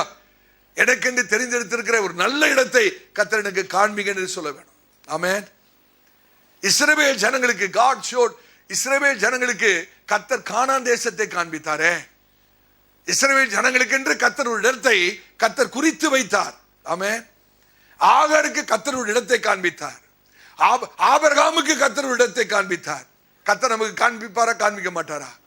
கண்டிப்பா கர்த்தர் காண்பிப்பார். ஹல்லேலூயா. அப்படிப்பட்ட இடங்களிலே கர்த்தர் உங்களுக்காக யுத்தமும் பண்ணுவார். நீங்கள் கர்த்தருக்கு பிரியமான ஸ்தலத்தில் இருப்பீர்கள் என்றால் கர்த்தர் அந்த இடத்துல உங்களுக்காக யுத்தம் பண்ணுவார். ஹல்லேலூயா. இன்னைக்கு நம்முடைய மனக்கண்களை, ஆகாருடைய கண்களை திறந்து நீரூற்றை காண்பித்தது போல கர்த்தர் நம்முடைய மனக்கண்களை திறந்து கர்த்தருக்கு பிரியமான இடத்தை நமக்கு கர்த்தர் காண்பிக்கணும். நம்ம இருக்கிற இடத்தை விட்டு வெளியே வந்து ஆண்டவருக்கு பிரியமான இடத்துல நாம் இருக்க வேணும். ஹல்லேலூயா. கர்த்தருடைய பரிசுத்த நாமத்துக்கு மகிமை உண்டாகட்டும். ஆமென். நல்ல சிந்தித்து பாருங்கள், சிந்தித்து பாருங்கள். குடும்பமாய் கர்த்தருக்கு ஊழியம் செய்ய வேணுமே. ஆமென். நம்முடைய வீடு முழுவதும் கர்த்தருக்காய் ஊழியம் செய்ய வேணும். நீங்க இருக்கிற வீட்டுல ஸ்தலத்திலே குடும்பமா ஆண்டவருக்கு ஊழியம் செய்ய முடியுதா? அப்படி ஊழியம் செய்ய முடியுமானால் கர்த்தருக்கு ஸ்தோத்திரம். கர்த்தர் ஆசீர்வதிக்கிற இடத்துல நீங்கள் இருக்கிறீர்கள். இல்ல ஊழியம் செய்ய முடியல, எனக்கு இந்த இடத்துல இருந்து ஊழியம் செய்ய முடியல, எனக்கு தடையா இருக்கிறது, அந்த இடத்தை விட்டு வெளியே வாங்க, அந்த இடத்தை வெளியே விட்டு வாங்க. ஹல்லேலூயா. கர்த்தருடைய பரிசுத்த நாமத்துக்கு ஸ்தோத்திரம். ஆண்டவரே கேட்கணும், ஆண்டவரே நீர் எனக்கு கொடுத்திருக்கிற சபையில நான் வளரணும்பா, உம்மை போல மாறணும், உம்முடைய வருகைக்காக நான் ஆயத்தப்படணும். ஹல்லேலூயா. யோசிச்சு பாருங்க சபையாரே, நமக்கு மாத்திரம் கர்த்தர் ஒரு சரியான சபையை நம்மளுக்கு காண்பித்திராமல் இருந்திருப்பார் என்றால் இன்னைக்கு நம்மளோட அநேக மனுஷனுடைய கரங்களில் நாம் சிக்கி இருக்கிறோம். ஆமென். கர்த்தர் மாத்திரம் நமக்கு சரியான ஒரு ஆவிக்குரிய சபையை காமிக்கலனா இன்னைக்கு நம்ம பாரம்பரியத்திலும் வீணான கட்டுக்கதைகளிலும் நம்ம சிக்கிட்டு இருந்திருப்போம். கர்த்தர் கிருபையாய் நம்ம மீட்டெடுத்து கர்த்தர் நமக்கு ஒரு நல்ல ஆவிக்குரிய சபையை கர்த்தர் காண்பித்திருக்கிறார். கர்த்தருடைய பரிசுத்த நாமத்துக்கு ஸ்தோத்திரம். ஆமென். ஆபிரகாமை கர்த்தர் வெளியே வா என்று சொன்னபோது எந்த தயக்கம் இல்லாம வெளியே வந்துட்டார் பாருங்க. ஆபிரகாம் அப்படி வர்றது லேசான காரியம் அல்ல. எல்லாத்தையும் விட்டுட்டு குடும்பத்தோடு கூட வெளியே வர்றது சாதாரண காரியம் அல்ல. ஆனாலும் கர்த்தர் எந்த இடத்துல பிரியமா இருக்கிறாரோ, கர்த்தர் தெரிந்தெடுத்த ஸ்தலத்திலே நான் இருக்க வேணும், அதுதான் ஆசீர்வாதம் என்று சொல்லி ஆபிரகாம் வந்தபடினாலே கர்த்தர் ஆபிரகாமோடு தொடர்ந்து பேசுகிறார். கர்த்தர் ஆபிரகாமை ஆசீர்வதித்து அவனுடைய சந்ததியை பெருக பண்ணுகிறார். ஹல்லேலூயா. நான் மறுபடியும் சொல்கிறேன், ஆண்டவர் ஆபிரகாமையும் சாராவையும் கல்திய தேசத்தில் வைத்து ஆசீர்வதிக்கவே இல்லை. ஆபிரகாமும் சாராள் ஆசீர்வதிக்கப்பட வேண்டுமானால் கல்திய தேசத்தை விட்டு அவர்கள் வெளியே வர வேண்டும். கர்த்தர் காண்பிக்கிற இடத்திலே அவர்கள் தங்க வேணும். அப்பதான் கர்த்தர் அவர்களை ஆசீர்வதிக்க முடியும். ஹல்லேலூயா. கர்த்தர் சொன்ன, நான் காண்பிக்கிற தேசத்துக்கு போ. ஆமென். ஆண்டவர் நான் காண்பிக்கிற தேசத்துக்கு போன்னு சொல்லிட்டு அட்ரஸ் கொடுத்தாரா? அட்ரஸே கொடுக்கல. ஆபிரகாம் விசுவாசத்திலே அவன் வெளியே வருகிறான். கர்த்தர் மேலே நம்பிக்கை வைத்து ஆபிரகாம் வெளியே வருகிறான். யோசித்து பாருங்க, வேதாகமத்தில் ஆபிரகாம் ஏதாவது ஒரு கேள்வி கேட்டாரா? அட்ரஸே கொடுக்காம போக சொல்றீங்களா ஆண்டவரே, எங்க போறதுன்னு ஒரு கேள்வி கேட்கல. நம்மளா தான் 100 கேள்வி கேட்டிருப்போம். ஆண்டவரே, அந்த இடத்துல எனக்கு நல்லா வசதியா இருக்குமா? வீடு ஒழுகாம இருக்குமா? போஸ்ட் ஆபீஸ் பக்கத்துல இருக்குமா? ரயில்வே ஸ்டேஷன் பக்கத்துல இருக்குமா? ஆண்டவரே, தண்ணி நல்லா வருமா? காத்து வருமா? என்று சொல்லி 10,000 கேள்விகளை நாம் கேட்டிருப்போம். ஆபிரகாம் ஒரு கேள்வியும் கேட்கல. கேள்வி கேட்கிறது தேவனை கனவீனப்படுத்துகிறதுக்கு அடையாளமா இருக்கிறது. ஆமென். ஆண்டவரிடத்தில் கேள்வி கேட்க நான் யார்? ஆண்டவரே, நான் உண்மை அப்படியே நம்புகிறேன், விசுவாசிக்கிறேன். ஹல்லேலூயா. அன்னைக்கு ஆபிரகாம் அப்படியே கீழ்ப்படிந்தபடினாலே கர்த்தர் ஆபிரகாமை ஆசீர்வதித்து பெருக பண்ணுகிறதா பார்க்கிறோம். ஆமென். கர்த்தர் குறிப்பிட்ட இடத்துல வைத்து ஆபிரகாமை ஆசீர்வதிக்கிறார். வேதாகமத்திலே ஆதியாகமம் 32ஆம் அதிகாரம் வாசிக்க வேணாம், வீட்டை போய் பாருங்க, பைபிள்ல போட்டிருக்கோம். அங்கே யாக்கோபை ஆசீர்வதித்தார். அங்கே யாக்கோபை ஆசீர்வதித்தார். அப்படின்னா கர்த்தர் ஒரு இடம் வைத்திருக்கிறான்னு அர்த்தம். ஆசீர்வதிக்கப்பட ஒரு இடம் இருக்கிறது. அப்ப இடத்துல கர்த்தர் எவ்வளவு கரிசனை உள்ளவராக இருக்கிறான்னு பாருங்க. ஆண்டவரே, அப்ப நான் ஆசீர்வதிக்கப்படக்கூடிய இடம் எது என்று ஆண்டவரிடத்தில் நாம் கேட்க வேணும். கர்த்தருடைய பரிசுத்த நாமத்துக்கு மகிமை உண்டாவதாக. ஆமென். அருமையான சபையாரே, உங்களுடைய வீடு ஒரு ஜெப வீடா இருக்க வேணும். உங்களுடைய வீடு ஆராதனை ஸ்தலமா இருக்க வேணும். சபைக்கும் வீட்டுக்கும் வித்தியாசம் இருக்கக்கூடாது. ஆமென். சபையில நாம் என்னென்ன பண்றோமோ அதெல்லாம் நம்ம வீட்டுல பண்ணணும். சபையில நாம் என்னென்ன பண்றோம்? ஆராதிக்கிறோம். வீட்டுல ஆராதிக்கிறோமா? வீடும் ஒரு சபைதான். ஆமென். சபை வேற வீடு வேறன்னு பிரிச்சிடக்கூடாது. கர்த்தர் 6 நாட்கள் நம்முடைய வீட்டு சபையில வைத்திருக்கிறார். கர்த்தர் ஞாயிற்றுக்கிழமையிலே அவருடைய சபையில கர்த்தர் நம்மை கொண்டு வருகிறார். சபையில செய்யறத வீட்டுல செய்யணும், வீட்டுல செய்யறதா சபையில செய்யணும். நான் ஏற்கனவே சொல்லி இருக்கிறேன், விசுவாசிகள் சபையில செய்கிறது அப்படியே வீட்டுல செய்யணும். ஊழியக்காரர்கள் வீட்டுல செய்கிறது சபையில செய்யணும். ஆமென். விசுவாசிகள் சபையில என்னென்ன பண்றோம்? ஆராதிக்கிறோம், வேதத்தை தியானிக்கிறோம், ஜெபிக்கிறோம், உபவாசம் பண்றோம். இதெல்லாம் நம்ம வீட்லயும் நடக்கணும். ஆமென். அதே போல ஊழியக்காரர்கள் வீட்டில் என்னென்ன வேத பாடம் நடத்தணும், ஆராதிக்கிறோம், அதை தான் சபையில பண்ணணும். வீட்டில் நம்ம என்ன செய்கிறோமோ அதை தான் நம்ம சபையில பண்ணணும். ஹல்லேலூயா. கர்த்தர் நம்முடைய வீடுகள் எல்லாரும் சபையை போலவே இருக்க வேண்டும் என்று கர்த்தர் விரும்புகிறார். எத்தனை பேர் வீட்டில் ஆராதனை இருக்கிறது? கரங்களை பார்க்கலாமா? ஹல்லேலூயா. எத்தனை பேர் வீட்டில் ஜெபம் இருக்கிறது? எத்தனை பேர் வீட்டில் வேத பாடம் இருக்கிறது? வேத பாடம் கண்டிப்பா இருக்கணும். வேத பாடம் கண்டிப்பா இருக்கணும். வீட்டு தலைவர் எல்லாரையும் உட்கார வைத்து ஒரு வேத பகுதியை வாசித்து ஒவ்வொருத்தரும் கலந்து பேசி ஒவ்வொருத்தரும் அவங்களுடைய கருத்துக்களை சொல்லி கடைசியில் வீட்டு தலைவன் எல்லாத்தையும் அதை விளக்கமாய் பேசி ஜெபித்து முடிக்க வேணும். வீட்டில் வேத பாடம் இருக்கணும். ஆமென். பைபிள் ஸ்டடி வீட்டில் இருக்கணும். அப்படிப்பட்ட வீடுகள் கர்த்தர் ஆசீர்வதிக்க தயங்குகிறதே கிடையாது. ஹல்லேலூயா. உங்களுடைய வீடு ஆசீர்வதிக்கப்படும் வேண்டுமானால் உங்களுடைய வீட்டில் தேவனுடைய நாமம் மகிமைப்படணும். அந்த இடத்துல ஜனங்கள் உள்ளே வந்து கர்த்தருடைய வார்த்தையை கேட்க நம்முடைய வீட்டு வாசலை திறந்து வைக்க வேணும். எந்தெந்த வீடுகளை கர்த்தர் ஊழியத்தினின்று நீங்கள் திறக்கிறீர்களோ அந்த வீடுகளை கர்த்தர் ஆசீர்வதிப்பார். அதனாலதான் நாங்க சொல்லி இருக்கிறோம், கூடுமான உங்களை வீட்டை செல் கூட்டத்துக்கு உங்களுடைய வீட்டை திறந்து கொடுங்கள்.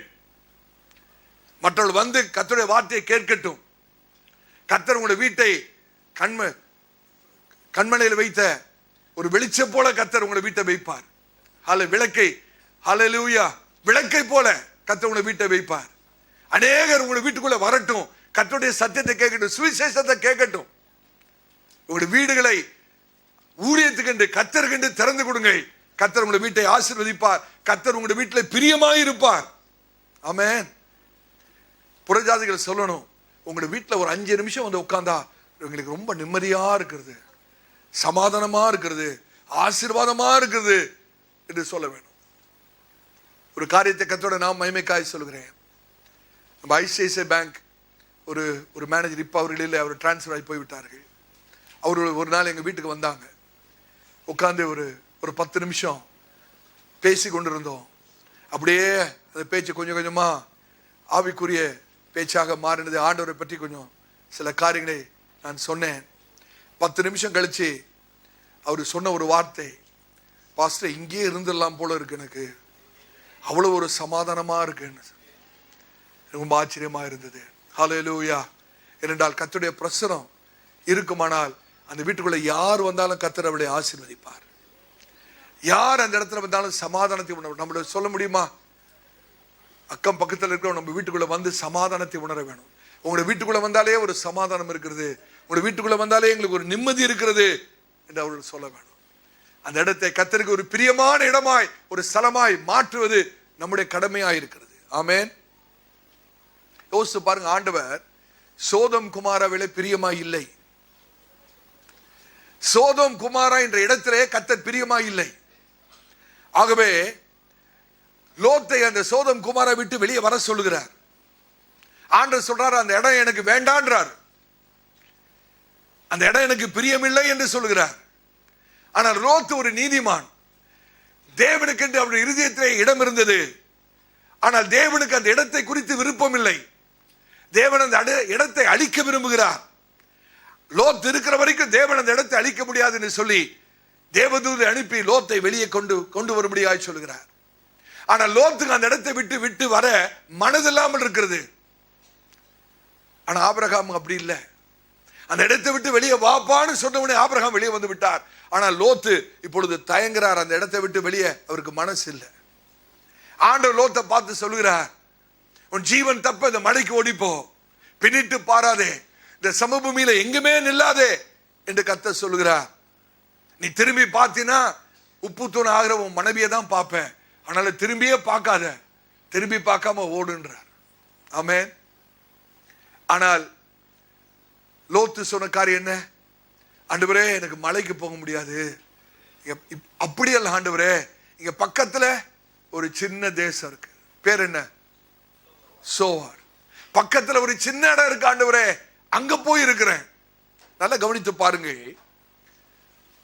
ஆண்டவர் லோத்துக்கு ஒரு இடத்தை காமிக்கிறாரு. ஆனா லோத்துக்கு அந்த இடத்துக்கு போறதுக்கு மனதில்லை. இப்ப லோத்து ஆண்டவருக்கு ஒரு இடத்தை காமிக்கிறார். இன்னைக்கு எத்தனை பேர் ஆண்டவருக்கு இடம் காமிக்கிறவங்க இருக்காங்க தெரியுமா? ஆண்டவர் நமக்கு இடத்தை காமிக்கிறதா, நம்ம ஆண்டவருக்கு இடத்தை காமிக்கிறதா? ஆண்டவர் லோத்துக்கு மலையை காண்பிக்கிறார். ஆனால் லோத்து ஆண்டவருக்கு இன்னொரு சமபூமியை காண்பிக்கிறான். எனக்கு அருமையானவர்களே, அநேக சமயத்தில் கர்த்தர் பேசி அந்த இடத்தை விட்டு வெளியே வா என்று சொல்லும் போது கர்த்தர் பேசுறது தெளிவா தெரியும். நம்ம இந்த இடத்துல இருந்து ஆசீர்வதிக்கப்பட முடியாது, இது கர்த்தருக்கு பிரியமான இடம் இல்லை என்று சொல்லி நமக்கு நல்லாவே தெரியும். ஆனா சில சமயத்தில் நாம் விட்டு கொடுக்கறது இல்லை. இல்ல, நான் இங்கதான் இருப்பேன், இந்த இடத்துல தான் இருப்பேன் என்று சொல்லி நாம் தேவனுடைய ஆலோசனையை நிராகரித்து விடுகிறோம். நான் தாழ்மையாய் சொல்கிறேன், கர்த்தர் விரும்பாத ஒரு இடத்துல நம்ம இருப்போம்னா நம்முடைய நேரம்லாம் வீணாயிருங்க. கர்த்தருக்காக எழுந்து பிரகாசிக்கவே முடியாது. நம்முடைய நாட்கள், வாழ்நாட்கள் எல்லாமே வீணாய் கழிந்து விடும். தேவனுடைய நோக்கம் நம்முடைய வாழ்க்கையில் நிறைவேறாது. தேவனுக்காக நாம் பிரகாசிக்கவும் முடியாது. ஆமென். யோசித்து பாருங்கள், அன்றைக்கு லோத்து தேவனுடைய ஆலோசனை நிராகரித்து போடுகிறார். இல்லை, என்னால மலைக்கு போக முடியாது என்று சொல்லுகிறான். எவ்வளவு துக்கமான காரியம். அந்த தேவனுடைய ஆலோசனை அவன் தள்ளினபடினாலே லோத்து தன்னுடைய வாழ்க்கையிலே சகலவற்றையும் இழந்து போகிறான். ஆமென். ஒருவேளை சபையாரே, உங்களுக்கென்று ஒரு ஸ்தலத்தை நீங்கள் தெரிந்து கொண்டு அதுல தான் இருப்பேன்னு சொல்லி தீர்மானிப்பீர்கள் என்றால் அதுல நஷ்டம் வரும், அதுல வேதனை வரும். தேவனுடைய நோக்கம் அந்த இடத்துல நிறைவேறாது. அந்த இடத்துல தேவனுக்காக நீங்கள் எழுந்து பிரகாசிக்க முடியாது, ஆண்டுக்காக ஊழியம் செய்ய முடியாது. ஆண்டு சொல்கிறார், என் மகனே மகளே, உடைய சொந்த புத்தி, சுய புத்தியின் மேல் சாராதே, உடைய சுய புத்தியின் மேல் சாராதே. உடைய எல்லா வழிகளிலும் கர்த்தரை நினைத்துக்கொள், அவர் உன் வழிகளை வாய்க்க பண்ணுவார். ஆமென். உனக்கென்று சொந்தமாய் ஒரு இடத்தை தெரிந்து கொள்ளாதே, உடைய வீட்டை நீ தெரிந்து கொள்ளாதே. அந்த தெரிந்து கொள்ளலை கர்த்தரிடத்தில் விட்டுவிடு. Amen. Leave the choice to God. அந்த தெரிந்து கொள்வதை கர்த்தரிடத்தில் விட்டு விடுங்கள். உங்களுக்கு ஒரு வாழ்க்கை துணையை தெரிந்து கொள்ள வேண்டாம். அந்த தெரிந்து கொள்ளலை கர்த்தரிடத்தில் விட்டு விடுங்கள். உங்களுக்கு ஒரு வேலையை தெரிந்து கொள்ள வேண்டாம். அந்த தெரிந்து கொள்ளலை கர்த்தரிடத்தில் விட்டு விடுங்கள். ஆமென். யோசித்து பாருங்க.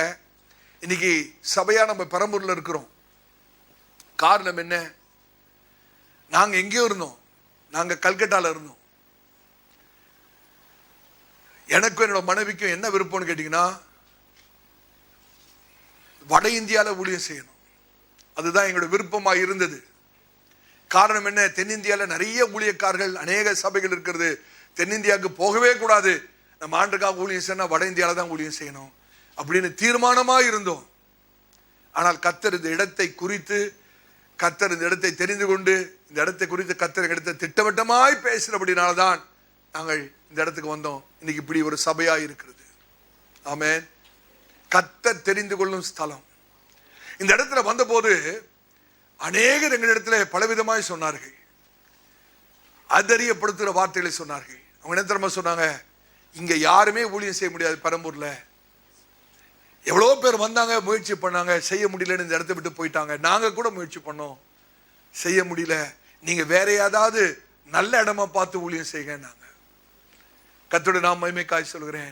நானும் மனைவி சொன்னோம், இதுதான் நல்ல இடம், கர்த்தர் எங்களுக்கு தெரிந்தெடுத்த இடம், இதுதான் தேவன் தெரிந்து கொண்ட ஸ்தலம். நாங்கள் மரித்து போனாலும் இங்கதான் மரிப்போம். இதுதான் கர்த்தர் தெரிந்தெடுத்த ஸ்தலம் என்று சொல்லி அந்த காரியத்திலே உறுதியாய் நின்று இந்த ஊழியத்தை ஆரம்பித்தோம். கர்த்தர் இன்றைக்கு ஊழியத்தை ஆசீர்வாதமாய் நடத்தி கொண்டு வருகிறார். கர்த்தருடைய பரிசு எதற்காய் சொல்றேன் என்றால், கர்த்தர் தெரிந்து கொள்கிற ஒரு ஸ்தலம் இருக்கிறது. ஹல்லேலூயா. கர்த்தருடைய பரிசுத்த நாமத்துக்கு மகிமை உண்டாவதாக. உங்களுடைய வீடு கர்த்தர் தெரிந்தெடுத்த ஒரு ஸ்தலமா இருக்கணும். எப்படி சபை விசேஷமா இருக்கிறதோ அதே போல உங்களுடைய வீடும் விசேஷமா இருக்கணும். எப்படி சபை விசேஷமா ஆணுச்சு? சாதாரண இடம் தானே.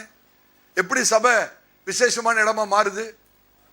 ஆராதனை, ஜெபம், உபவாசம், வேத வாக்கியம், கர்த்தருடைய வார்த்தை பிரசங்கம் பண்ணுகிறது, தேவனுடைய நாமத்தை உயர்த்துதல், இதெல்லாம் தான் இந்த இடத்தை விசேஷமா மாத்துறது. இதை யோசிச்சு பாருங்க. இதெல்லாம் உங்க வீட்டுல பண்ணீங்கன்னா உங்களுடைய வீடு விசேஷமான வீடா மாறிடுமே. ஹல்லேலூயா. கர்த்தருடைய பரிசுத்த நாமத்துக்கு ஸ்தோத்திரம். உங்களுடைய வீட்டு ரூம்ல எல்லாம் வசனம் இருக்கணும்.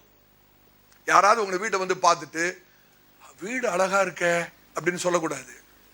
இந்த வசனம் இருக்கு பாருங்க, என்னோடு கூட பேசுங்க, இந்த வசனம் அருமையான வசனம் போட்டிருக்கீங்க அப்படின்னு சொல்லணும். அதுதான் ஆசீர்வாதம். ஹல்லேலூயா. வசனத்துக்கு யாராவது ஃப்ரீயா கொண்டாந்து கொடுப்பாங்க அப்படின்னு காத்துட்டு இருக்க கூடாது. நம்ம போய் கடைக்கு போய் அழகான வசனத்தை காசு கொடுத்து வாங்கி மாட்டணும். இன்னைக்கு அநேக வீட்டில் ஃப்ரீயா கிடைச்ச வசனத்தை தான் மாட்டி வச்சிருப்பாங்க. யாராவது கொடுத்துருப்பாங்க. இல்லை, நாம போய் காசு கொடுத்து வசனத்தை வாங்கி நம்முடைய வீட்டில் மாட்டி வைக்கணும். ஹல்லேலூயா. கர்த்தரை கனப்படுத்துகிற விதம், கர்த்தருடைய வார்த்தையை நாம் கனப்படுத்துகிற விதம். ஹல்லேலூயா. நம்முடைய வீட்டுகளிலே அண்டை அயலத்தார்கள் ஜெப சத்தத்தை கேட்கணும். துதி ஆராதனை சத்தத்தை பக்கத்து வீட்டில் இருக்கவங்க கேட்கணும். கண்டிப்பா அப்படி கேட்பாங்களான்னா, அவங்க வீட்டில் ஏதாவது ஒரு பிரச்சனைனா உங்க வீட்டுக்கு ஓடி வருவாங்க. எங்களுக்கு ஜெபிங்கம்மா, எங்களுக்கு வீட்டில் உடம்பு சரியில்லைம்மா, எங்க வீட்டில் பிரச்சனைமா, இந்த தேவை இருக்கு, எங்களுக்காக ஜெபிங்கன்னு சொல்லி உங்களை வீட்டை தேடி வர. எப்ப வருவாங்கன்னா, உங்க வீட்டில் எப்ப ஜெப சத்தம் கேட்குதோ அப்பதான். வீட்டில் துதி ஆராதனை சத்தம் கேட்க வேண்டும். ஹல்லேலூயா. கர்த்தருடைய பரிசுத்த நாமத்துக்கு ஸ்தோத்திரம். ஆபிரகாம் இடத்திலே தன்னுடைய மகனை தகனபலியாக இட வேண்டும் என்று சொல்லி தேவன் சொன்ன போது, ஆபிரகாம் இடத்திலே ஏதாவது ஒரு மலையில போய் உன்னுடைய மகனை நீ தகனபலியாக இடு என்று சொல்லவில்லை. மோரியா தேசத்திலே நான் காண்பிக்கிற மலைக்கு போ என்று கர்த்தர் சொல்கிறார். இடத்திலே தேவன் அக்கறை உள்ளவர். இடத்தை குறித்து தேவன் மிக மிக கவனமாக இருக்கிற கர்த்தர் ஆபிரகாமை நோக்கி சொல்கிறார், நான் காண்பிக்கிற மலைக்கு போ, நான் காண்பிக்கிற மலைக்கு போய் உன் ஒரே குமாரனாகிய உன்னுடைய ஈசாக்கை நீ தகனபலியாக இட வேண்டும் என்று சொல்லுகிறார். ஹல்லேலூயா. ஆபிரகாம் சரியாக கர்த்தர் காண்பித்த இடத்திலே போனபடினாலே ஆபிரகாம் அந்த இடத்துல ஆசீர்வதிக்கப்பட்டான், ஈசாக்கும் ஆசீர்வதிக்கப்பட்டான். ஹல்லேலூயா. அடிக்கடி யோசிச்சு பார்ப்பேன், இடத்தை தெரிந்தெடுக்கிறதுல ஆண்டவர் போல ஒரு எக்ஸ்பர்ட் வேற யாருமே கிடையாது. ஆமென். நம்ம கூட தப்பு பண்ணிடுவோம். இடத்தை தெரிந்தெடுக்கிற நம்ம எல்லாம் தவறு பண்ணிடுவோம். ஆண்டவர் மாத்திரம் தவறே செய்ய மாட்டார். அவர் சர்வ ஞானியாய் இருக்கிறார். ஹல்லேலூயா. கர்த்தருடைய பரிசுத்த நாமத்துக்கு ஸ்தோத்திரம். சபையில நம்ம எங்க இருக்கணும், சபையில நம்ம எங்க உட்காரணும், சபையில நம்மளுக்கு என்ன என்ன பொசிஷன், என்ன பொறுப்பு இருக்கணும், எல்லாமே ஆண்டவர் நிர்ணயிக்கிறது தான். ஊழியக்காரர்கள் ஒன்றும் நிர்ணயிக்கிறதே கிடையாது, எல்லாமே ஆண்டவர் செய்யறதா. யோசிச்சு பாருங்க, இன்னைக்கு உலக பிரகாரமாக ஒரு எம்எல்ஏ தெரிந்தெடுக்கிறதுக்கு ஓட்டு போட்டு தெரிந்தெடுக்கிறார்கள். அவருக்குன்னு ஒரு எம்எல்ஏ சீட்டும் ஒதுக்கப்படுகிறது, அசம்பிளியில ஒரு சீட்டு ஒதுக்கப்படுது. ஆனா ஆவிக்குரிய காரியத்தில் அப்படி இல்லை. நீங்களும் நானும் இங்க உட்கார்ந்து இருக்கோம்னா நம்ம என்ன ஓட்டு போட்டா இங்க வந்து உட்கார்ந்துட்டு இருக்கோம்? யாராவது நமக்காக ஓட்டு போட்டு இங்க சீட்டு கொடுத்துருக்காங்களா? இல்ல. கர்த்தரே உங்களை தெரிந்தெடுத்திருக்கிறார். கர்த்தரே நம்ம தெரிந்திருக்கிறார். நான் இன்னைக்கு இந்த இடத்துல ஊழியக்காரனா இருக்கிறேன்னா ஒரு 100 கள்ள ஓட்டை வாங்கிட்டா ஊழியக்காரனா இருக்கிறேன்? இல்ல. எந்த ஓட்டெல்லாம் கிடையாது. மனுஷன் தெரிந்தெடுக்கிறது அல்ல, தேவனே நம்மை தெரிந்தெடுத்து ஸ்தானாதிபதிகளாய், ஊழியக்காரர்களாய், கர்த்தருடைய பிள்ளைகளாய், விசுவாசிகளாய் கர்த்தர் நம்ம வைத்திருக்கிறார். ஹல்லேலூயா. கர்த்தருடைய பரிசுத்த நாமத்துக்கு ஸ்தோத்திரம். ஆபிரகாம் தேவன் காண்பித்த இடத்துக்கு தன்னுடைய மகனை கூட்டிக் கொண்டு போகிறான். அந்த இடத்துல நடந்தது என்ன தெரியுமா? இப்பொழுது ஈசாக்கை பலிபீடத்திலே கிடத்தி விட்டார். கத்தியை ஓங்குகிறார். ஒரு ஆட்டுக்கடாவின் சத்தம் கேட்கிறது. திரும்பி பார்க்கிறார். கர்த்தர் அந்த குறித்த தேவன் தெரிந்து கொண்ட ஸ்தலத்திலே கர்த்தர் ஒரு ஆட்டுக்கடாவை ஆயத்தப்படுத்தி வைத்திருக்கிறார். ஆமென். நம்ம எல்லாருக்கும் தெரியும், கர்த்தர் அந்த இடத்துல ஆபிரகாமை ஆசீர்வதித்தார் என்று வாசிக்கிறோம். யோசித்து பாருங்கள், அநேக ஆண்டுகளுக்கு பிறகு தாவீது அந்த இடத்தை ஓர்னானுடைய கரத்திலிருந்து அதை வாங்கி, அந்த இடத்துல ஒரு பெரிய கொள்ளை நோய் ஏற்படுகிறது. தாவீது காசு கொடுத்து அந்த இடத்தை வாங்கி ஒரு பலிபீடத்தை கட்டி ஆண்டவருக்கு ஒரு பலியை செலுத்தும் போது அந்த கொள்ளை நோய் அந்த இடத்துல நின்று போகிறது. அந்த இடத்தை தன்னுடைய மகனாகிய சாலமோனுக்கு காண்பித்து, சாலமோனே, இந்த இடத்துல தான் நீ தேவாலயத்தை கட்ட வேண்டும் என்று சொல்லி அந்த இடத்தை குறிப்பிடுகிறார். ஆமென். எந்த இடத்துல சபையை கட்டப்பட வேண்டும் என்று சொல்லி சாலமோனுக்கு சொல்லல, ஆண்டவர் தாவீதுக்கு தான் சொல்லி இருந்தார். ஆமென். எதற்காக சொல்றேன் என்றால், ஆண்டவர் இடத்தை குறித்து அதிக கரிசனை உள்ளவராக இருக்கிறார். அன்னைக்கு ஆபிரகாம் கீழ்ப்படிந்து தேவனை நம்பி கர்த்தர் காண்பித்த இடத்துக்கு போனது போல இன்றைக்கு ஆண்டவரை முற்றிலுமா நம்பி விசுவாசித்த, ஆண்டவரே, நீர் காண்பிக்கிற ஸ்தலத்திலே, நீர் தெரிந்து கொள்கிற ஸ்தலத்திலே நான் இருக்க என்னை ஒப்பு கொடுக்கிறேன் என்று சொல்ல வேணும். ஹல்லேலூயா. அன்றைக்கு யாக்கோபுக்கு கர்த்தர் ஒரு பெத்தேல் பெண்ணியலை காண்பித்தார். ஆமென். இஸ்ரவேல் ஜனங்கள் எகிப்திலே இருக்கிறது ஆண்டவருக்கு பிரியம் இல்லை. எகிப்து தேசம் ஆண்டவருக்கு பிரியமான இடம் அல்ல, அது விக்கிரத்தின் ஸ்தலம். ஆகவே ஜனங்கள் எகிப்து தேசத்தில் அடிமைப்பட்ட போது ஜனங்களை அந்த எகிப்து தேசத்தை கர்த்தர் வெளியே கொண்டு வந்து அவர்களுக்கு ஒரு கானான் தேசத்தை கர்த்தர் ஆயத்தப்படுத்தி ஆசீர்வதிக்கிறார். ஹல்லேலூயா. கர்த்தருடைய பரிசுத்த நாமத்துக்கு ஸ்தோத்திரம். யோசித்து பாருங்கள், எகிப்து தேசத்திலே யோசேப்புடைய எலும்பு கூட இருக்கக்கூடாது. அப்ப தேவன் அந்த எகிப்து தேசத்தை எவ்வளவு வெறுக்கிறார்னு யோசித்து பாருங்கள். யோசேப்புடைய எலும்பு கூட எகிப்து தேசத்தில் இருக்கக்கூடாதுன்னு சொல்லி இஸ்ரவேல் ஜனங்கள் 430 வருஷத்துக்கு பிறகு வெளியே வரும்போது யோசேப்புடைய எலும்புகளை எடுத்துக்கொண்டு வெளியே வருகிறார்கள். கர்த்தருடைய பரிசுத்த நாமத்துக்கு ஸ்தோத்திரம். மோசே குறித்து யோசித்து பாருங்கள். மோசே வனாந்திரத்திலே அலைந்து 40 வருஷம் அலைந்து திரிந்து கொண்டிருக்கிற ஒரு சரியான இடத்தை கண்டுபிடிக்கிறதுக்காக. ஏற்கனவே 40 வருஷம் பார்வோனுடைய அரண்மனையில போய்விட்டது. இப்ப அடுத்த வருஷம் 40 வருஷம் ஒரு இடத்தை தெரிந்தெடுக்க அவர் மோசே வனாந்திரத்தில் அலைந்து திரிந்து கொண்டிருக்கிறார். மோசையுடைய திருமணமே வனாந்திரத்தில் நடந்ததுதான். ஆமென். அந்த இடத்திலே தான், நல்ல கவனிங்க, ஆண்டுடைய வழி நடத்தின்படி வனாந்திரத்திலே மோசே தன்னுடைய மாமனாருடைய ஆடுகளை மேய்த்துக் கொண்டிருந்த வேளையிலே கர்த்தர் மோசேக்கு வெளிப்படுகிறார். எரிகிற முட்செடியை கர்த்தர் காண்பிக்கிறார். எரிகிற முட்செடியை கர்த்தர் காண்பிக்கிறார். ஹல்லேலூயா. சிந்தித்து பாருங்கள். எரிகிற முட்செடியிலிருந்து கர்த்தர் மோசே அழைக்கிறார்.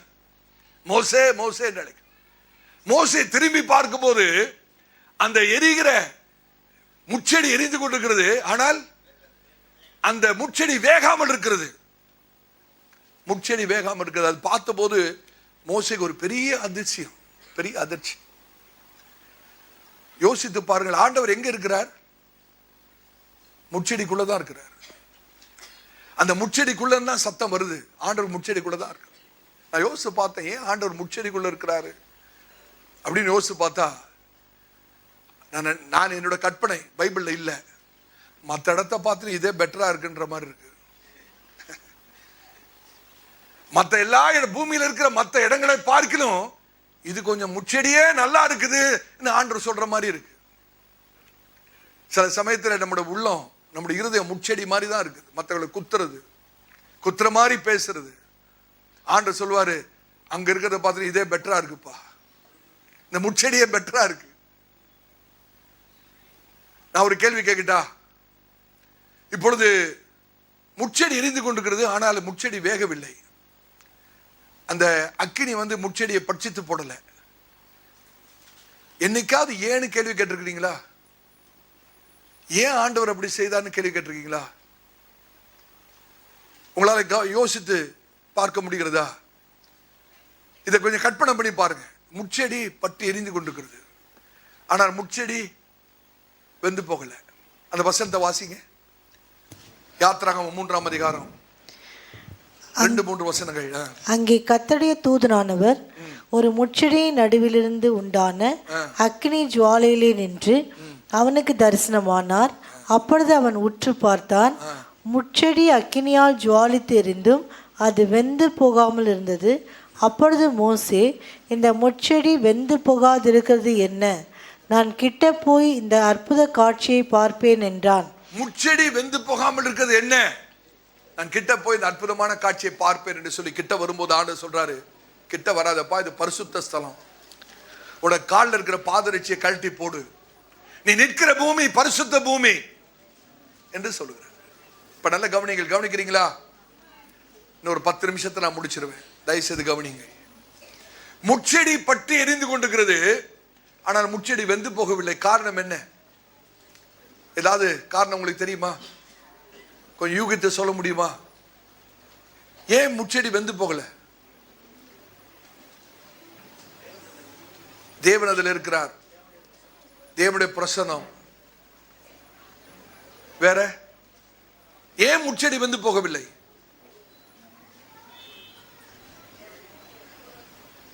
சொல்லுங்க, தைரியமா சொல்லுங்க, தப்பா இருந்தா பரவாயில்ல. என்னம்மா எது? தேவ சித்தமா? தேவன் இருக்கிறார், பரிசுத்தமான இடம். நீங்க நல்லா கவனித்து பாருங்க. ஏன் முச்செடி வெந்து போகாம இருக்குது? காரணம் என்ன?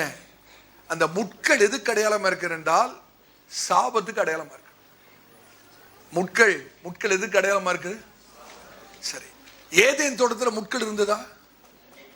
ஏதேன் தோட்டத்தில் முட்கள் இருந்ததா? இல்ல. அப்ப ஆதாம் ஏவாள் கீழ்ப்படியாமல் பாவம் செய்த போது தேவன் ஆதாம் ஏவாளை ஏதேன் தோட்டத்திலிருந்து வெளியே துரத்தி விட்டு கர்த்தர் எதை சபிக்கிறார்? பூமியை சபிக்கிறார். பூமி சபித்தது நிமித்தம் தான் என்ன வந்தது? முட்கள் வந்தது. எடுத்து வாசிங்கள். ஆதியாகமம் 3:18 வாசிங்கள். அது உனக்கு முள்ளும் குறுக்கும் முளைப்பிக்கும். விளைப்பிக்கும். வெளியின் பயிர் வகைகளை புசிப்பாய். அது முள்ளும் குறுக்கும் முளைப்பிக்கும். அப்ப முட்கள் சாபத்துக்கு அடையாளமா இருக்கிறது. இப்ப நல்ல நீங்க சிந்தித்து பாருங்க. முட்கள் எதுடைய விளைவா இருக்கிறது? பூமி சபிக்கப்பட்டபடினாலே அதோட விளைவா இருக்கிறது. ஆதியாகமம் 2:17 வாசிங்க. ஆதியாகமம் 2:17. ஆனாலும் நன்மை தீமை அறியத்தக்க விருட்சத்தின் கனியை புசிக்க வேண்டாம், அதை நீ புசிக்கும் நாளில் சாகவே சாவாய் என்று கட்டளையிட்டார். ஆனால் இவர்கள் அந்த கனியை புசித்தபடினாலே தேவன் அந்த பூமியை சபிக்க வேண்டியதாக இருந்தது. தேவன் சபித்தபடினாலே முட்களும் குறுக்கும் அதிலே பூமியிலே முளைத்தது. இப்பொழுது நல்ல கவனிங்க. அந்த முச்செடி பற்றி எரிந்து கொண்டிருக்கிறது. அந்த அக்கினி எதற்கு அடையாளமா இருக்கிறது என்றால் அக்கினி பிரமாணத்துக்கு அடையாளமா இருக்கிறது. நியாய பிரமாணத்துக்கு இன்னொரு பேர் உண்டு, அக்கினி பிரமாணம். முட்கள் எதுக்கு அடையாளமா இருக்கிறது? சாபத்துக்கு. அக்கினி நியாய பிரமாணம். அப்ப ஆண்டவர் மோசேக்கு எதை தெரியப்படுத்துறாருன்னா, நியாய பிரமாணம் கூட உன்னோட சாபத்தை நீக்க முடியாதுப்பா. நியாய பிரமாணம் கூட சாபத்தை வெந்து போக பண்ணாது. நியாய பிரமாணம் ஒரு மனுஷனுடைய சாபத்தை நீக்க முடியாது. அதைதான் மோசே இடத்துல அங்கு காண்பித்துக் கொண்டிருக்கிறார். நியாயப்பிரமாணம் சாபத்தை நீக்க முடியாது. இப்ப நல்லா யோசிச்சு பாருங்க. ஆபிரகாம் தேவன் காண்பித்த அந்த மலையில போகும்போது மலையில என்ன பார்க்கிறார்? முட்கள் மத்தியிலே அகப்பட்டு கொண்ட ஒரு ஆட்டு கடாவை பார்க்கிறார். இங்கே ஒரு முள். ஆண்டவர் எதற்காக அதை வைத்தார்? ஈசாக்குக்கு பதிலாக வைத்தார்னு சொல்லிடுவீங்க. ஆனா ஆண்டவர் வைத்ததுக்கு காரணம் என்ன தெரியுமா? ஆபிரகாம் சொல்றாரு, உன்னோட பலிகள் கூட, பழைய ஏற்பாட்டு பலிகள் கூட சாபத்தை போக்க முடியாது. நியாயப்பிரமாணம் சாபத்தை போக்கும், பாவத்தினாலும் மரணத்தினாலும் வருகிற சாபத்தை போக்க முடியாது. பழைய ஏற்பாட்டு பலிகள் சாபத்தை போக்க முடியாது. இந்த ஆட்டுக்கடா வெளியே வரணும்னா ஈசாக்கின் மரணத்தின் மூலமா தான் வரணும். ஆமென். அப்ப நியாயப்பிரமாணம் ஒரு மனுஷனுடைய சாபத்தை நீக்க முடியாது. பழைய ஏற்பாட்டு பலிகள் சாபத்தை நீக்க முடியாது. ஆகவேதான் ஆண்டவராக இயேசு 2000 ஆண்டுகளுக்கு முன்பாக கல்வாரி சிலுவையிலே அந்த சாபத்தை தன்னுடைய தலையில ஏற்றி கொண்டவராக, முட்கிரீடம் சூடினவராக நம்முடைய சாபத்தை மாற்றும்படியாக கல்வாரி சிலுவையிலே மரித்தார். ஹல்லேலூயா. கர்த்தருடைய பரிசுத்த நாமத்துக்கு மகிமை உண்டாவதாக. எனக்கு அருமையானவர்களே, கர்த்தர் தெரிந்து கொண்ட ஸ்தலம், கர்த்தர் தெரிந்து கொண்ட ஸ்தலம். நம்ம எல்லாரும் கண்களை மூடலாமா? இன்னும் எவ்வளவோ காரியங்கள் இருக்கிறது, ஆனா நமக்கு நேரம் இல்லை. நாம் ஒரே ஒரு தீர்மானத்தை எடுக்கணும். ஆண்டவரே, இன்னைக்கு ஆபிரகாமுக்கு ஒரு ஸ்தலத்தை காண்பித்தேன், மோசேக்கு ஒரு இடத்தை காண்பித்தேன். ஆண்டவரே, மோசே யோசித்து பாருங்கள், அந்த முட்செடியிலே மோசே தேவனை கனப்படுத்தினபடினாலே அடுத்த விச ஆண்டவர் முட்செடியிலிருந்து மோசேக்கு தோன்றவில்லை, ஒரே மலையிலிருந்து கர்த்தர் வெளிப்படுகிறார். இப்ப முட்செடியிலிருந்து தேவன் ஒரே மலைக்கு போய்விட்டார். ஹல்லேலூயா. அருமையான சபையாரே, இன்னைக்கு ஆண்டவரை முட்செடியிலிருந்து மலை உச்சிக்கு கொண்டு போகிற பொறுப்பு நம்முடைய கரத்துல தான் இருக்கிறது. ஆண்டவரை உயர்த்துகிற பொறுப்பு நம்முடைய கரத்துல தான் இருக்கிறது. அந்த ஓரேபின் மலையிலே காணப்பட்ட தேவன் ஆசரிப்பு கூடாரத்தில் வந்து இறங்குகிறார். யோசித்து பாருங்கள், ஆசரிப்பு கூடாரத்தில் கூட ஆண்டவர் தனக்கென்று ஒரு ஸ்தலத்தை தெரிந்து கொண்டார். பரிசுத்த ஸ்தலத்தில் கூட இல்ல, அவர் தங்கின இடம் மகா பரிசுத்த ஸ்தலம். ஹல்லேலூயா. கர்த்தர் இடத்தை குறித்து எவ்வளவு கவனம் உள்ளவரா இருக்கிறார் பாருங்க. பரிசுத்த ஸ்தலத்துல வெறும் அப்போ, குத்துவிளக்கு, தூப கலசம் தான் இருந்தது. ஆனால் கர்த்தர் வாசம் பண்ணின இடம் மகா பரிசுத்த ஸ்தலம். ஹல்லேலூயா. ஆண்டவர் தனக்கென்று ஒரு இடத்தை அவர் தெரிந்து கொள்கிறார்.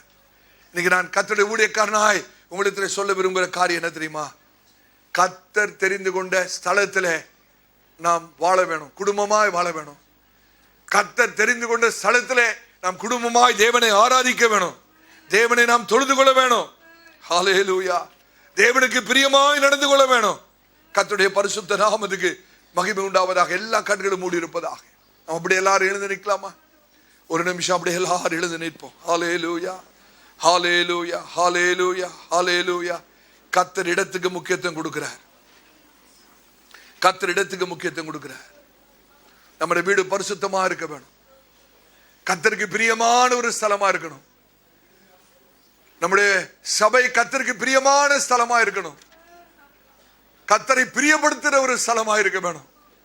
இந்த ஸ்தலத்தை கர்த்தர் பார்க்கும்போது அவர் மகிழ்ச்சியோடு பார்க்க வேணும். ஹல்லேலூயா. உங்களுடைய சரீரமே இன்னைக்கு தேவனுடைய ஆலயமா இருக்கிறது. கர்த்தர் உங்களை பார்க்கும்போது கர்த்தர் மனமகிழ்ச்சியோடு பார்க்க வேணும்.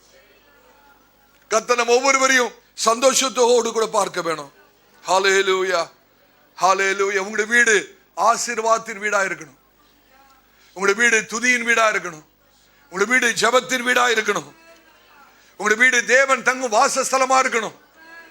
உங்களுடைய வீட்டுக்குள்ள வருகிற தேவ பிரசன்னத்தை உணர வேண்டும். ஹல்லேலூயா, ஹல்லேலூயா, ஹல்லேலூயா, ஹல்லேலூயா, ஹல்லேலூயா. நம்முடைய வீடு நோவாவுடைய பேழையை போல மாறணும். நம்முடைய வீடு நோவாவின் பேழையை போல இருக்கணும். ஹல்லேலூயா, ஹல்லேலூயா, ஹல்லேலூயா. எப்படி அந்த முட்செடியிலே தேவனுடைய அக்கினி வந்து இறங்கிட்டோ அது போல நம்முடைய வீட்டிலே தேவனுடைய அக்கினி வந்து இறங்கணும், தேவனுடைய சத்தம் கேட்கணும். நம்முடைய வீட்டிலே ராஜாவின் ஜெய கம்பீர சத்தம் கேட்கப்பட வேண்டும். ஹல்லேலூயா. அருமையான சபையாரே, கர்த்தர் தெரிந்து கொள்ளும் ஸ்தலம், ஒரே ஒரு கேள்வி கேட்கலாமா? கர்த்தர் தெரிந்து கொண்ட ஸ்தலத்துல தான் இருக்கிறேனா? என்னோட ஸ்தலம், நான் இருக்கிற ஸ்தலத்துல கர்த்தர் பிரியமா இருக்கிறாரா? நான் கர்த்தரை சந்தோஷப்படுத்துகிறேனா? கர்த்தர் என்னிலே பிரியமுள்ளவரா இருக்கிறாரா? ஹல்லேலூயா. அல்லது கர்த்தர் துக்கப்பட்டிருக்கிறாரா? அல்லது கர்த்தர் வெறுக்கிற ஸ்தலத்தில் நான் இருக்கிறேனா? அல்லது விக்கிரகங்கள் இருக்கிற இடத்துல நான் இருக்கிறேனா? சிந்தித்து பாருங்கள். ஒரு தீர்மானம் பண்ணுங்க. ஆண்டவரே, ஒருவேளை நீர் விரும்பாத இடத்துல நான் இருப்பேன், ஆனால் நான் அதை விட்டு வெளியே வந்து விடுகிறேன். ஆண்டவரே, நான் இருந்தது போதும், பட்ட கஷ்டங்கள் போதும், அந்த இடத்தை விட்டு நான் வெளியே வந்து விடுகிறேன். நீர் விரும்புகிற ஸ்தலத்தை எனக்கு காண்பீங்க ஐயா. நீர் விரும்புகிற ஸ்தலம், நீர் தெரிந்து கொண்ட ஸ்தலத்தை எனக்கு காண்பியும். நான் அங்கே தங்க, நானும் என் பிள்ளைகளும் குடும்பமாய் அந்த இடத்துல உமக்கு ஊழியம் செய்ய வேணும். உம்முடைய நாமத்தை மகிமைப்படுத்தணும். குடும்பமாய் உமக்கு நாங்கள் ஊழியம் செய்யணும் ஐயா. நீர் விரும்புகிற ஸ்தலத்தில் எங்களை வைங்க. எத்தனை பேர் சொல்ல முடியும்? எல்லா வாய்களை திறந்து ஆண்டுக்கு நன்றி செலுத்துவோம். ஹல்லேலூயா. எல்லா வாய்களை திறந்து கீழ்த்தளத்தில் இருக்கிற மேல் தளத்தில் எல்லாரும் நம்ம ஆண்டுக்கு நன்றி செலுத்தும். நன்றி ஆண்டவரே, நன்றி ஆண்டவரே, நன்றி ஆண்டவரே, நன்றி ஆண்டவரே. அன்றைக்கு யாக்கோபை பார்த்தான்னு சொன்ன, பெத்தேலுக்கு போ, நீ பெத்தேலுக்கு போ, நீ பெத்தேலுக்கு போய் அங்கே தங்கிரு, நீ அங்கே தங்கிரு, நீ அங்கே இருப்பாயானா நான் உன்னை ஆசீர்வதிப்பேன். அன்றைக்கு யாக்கோபு கீழ்ப்படிந்து அவன் பெத்தேலுக்கு போனபடினாலே கர்த்தர் யாக்கோபை அங்கே ஆசீர்வதித்தார். மறுபடியும் கர்த்தர் யாக்கோபுடைய பெயரை மாற்றுகிறார். அது பெத்தேல், ஏல் பெத்தேலாய் மாறுகிறது. ஹல்லேலூயா. கர்த்தர் தெரிந்து கொள்கிற ஸ்தலம், கர்த்தர் தெரிந்து கொள்கிற ஸ்தலம், கர்த்தர் தெரிந்து கொள்கிற ஸ்தலம். ஹல்லேலூயா, ஹல்லேலூயா. நாம் ஜெபிப்போம். எங்களை அதிகமாக நேசிக்கிற அன்பின் பிதாவே, ஆண்டவராகிய இயேசுவின் நாமத்தில் உம்முடைய பாதப்பட வருகிறோம். ஆண்டவரே, அடியாருடைய உள்ளத்தில் வைத்த காரியங்களை சபையாரோடு கூட நான் பகிர்ந்து கொண்டிருக்கிறேன். அப்பா, இது உம்முடைய வார்த்தை. ஆண்டவரே, நீர் இதை பிரசங்கம் பண்ண சொன்னபடி நாளே பிரசங்கித்திருக்கிறேன். ஆண்டவரே, கர்த்தாவே, ஒவ்வொரு குடும்பம் ஆசீர்வதிக்கப்பட வேணும். அவருடைய வீடுகள் ஆண்டவரே நீர் விரும்புகிற ஸ்தலமாக இருக்க வேணும் ஐயா. பரிசுத்த ஸ்தலமாக இருக்க வேணும். ஒவ்வொரு வீடும் ஒரு சின்ன சபையை போல இருக்கணும். ஆண்டவரே, அந்த இடத்துல நீர் வாசம் பண்ணுகிறவராக இருக்க வேணும். ஒவ்வொரு வீடும் ஆசீர்வதிக்கப்பட வேணும். உன் வசனத்தில் சொல்லப்படுகிறதே, உன் அடக்கத்துக்குள்ளே சுகமும், உன் அரண்மனைக்குள்ளே சமாதானமும் இருப்பதாக. ஆண்டவரே, சுகமும் சமாதானமும் ஒவ்வொரு வீடுகளில் இருக்க வேண்டும் என்று ஜெபிக்கிறேன். ஆவியானவர் தொடர்ந்து எங்களோடு கூட பேசும். உடைய சமாதானத்தோடும் உடைய பிரசன்னத்தோடு கூட கடந்து போக கிருபை செய். நாங்கள் சிறுக வேண்டும், நீர் பெருக வேணும். எல்லா கன துதி மகிமைக்கு செலுத்துகிறோம். இயேசு கிறிஸ்துவின் நாமத்தில் ஜெபம் கேளும் எங்கள் நல்ல பிதாவே.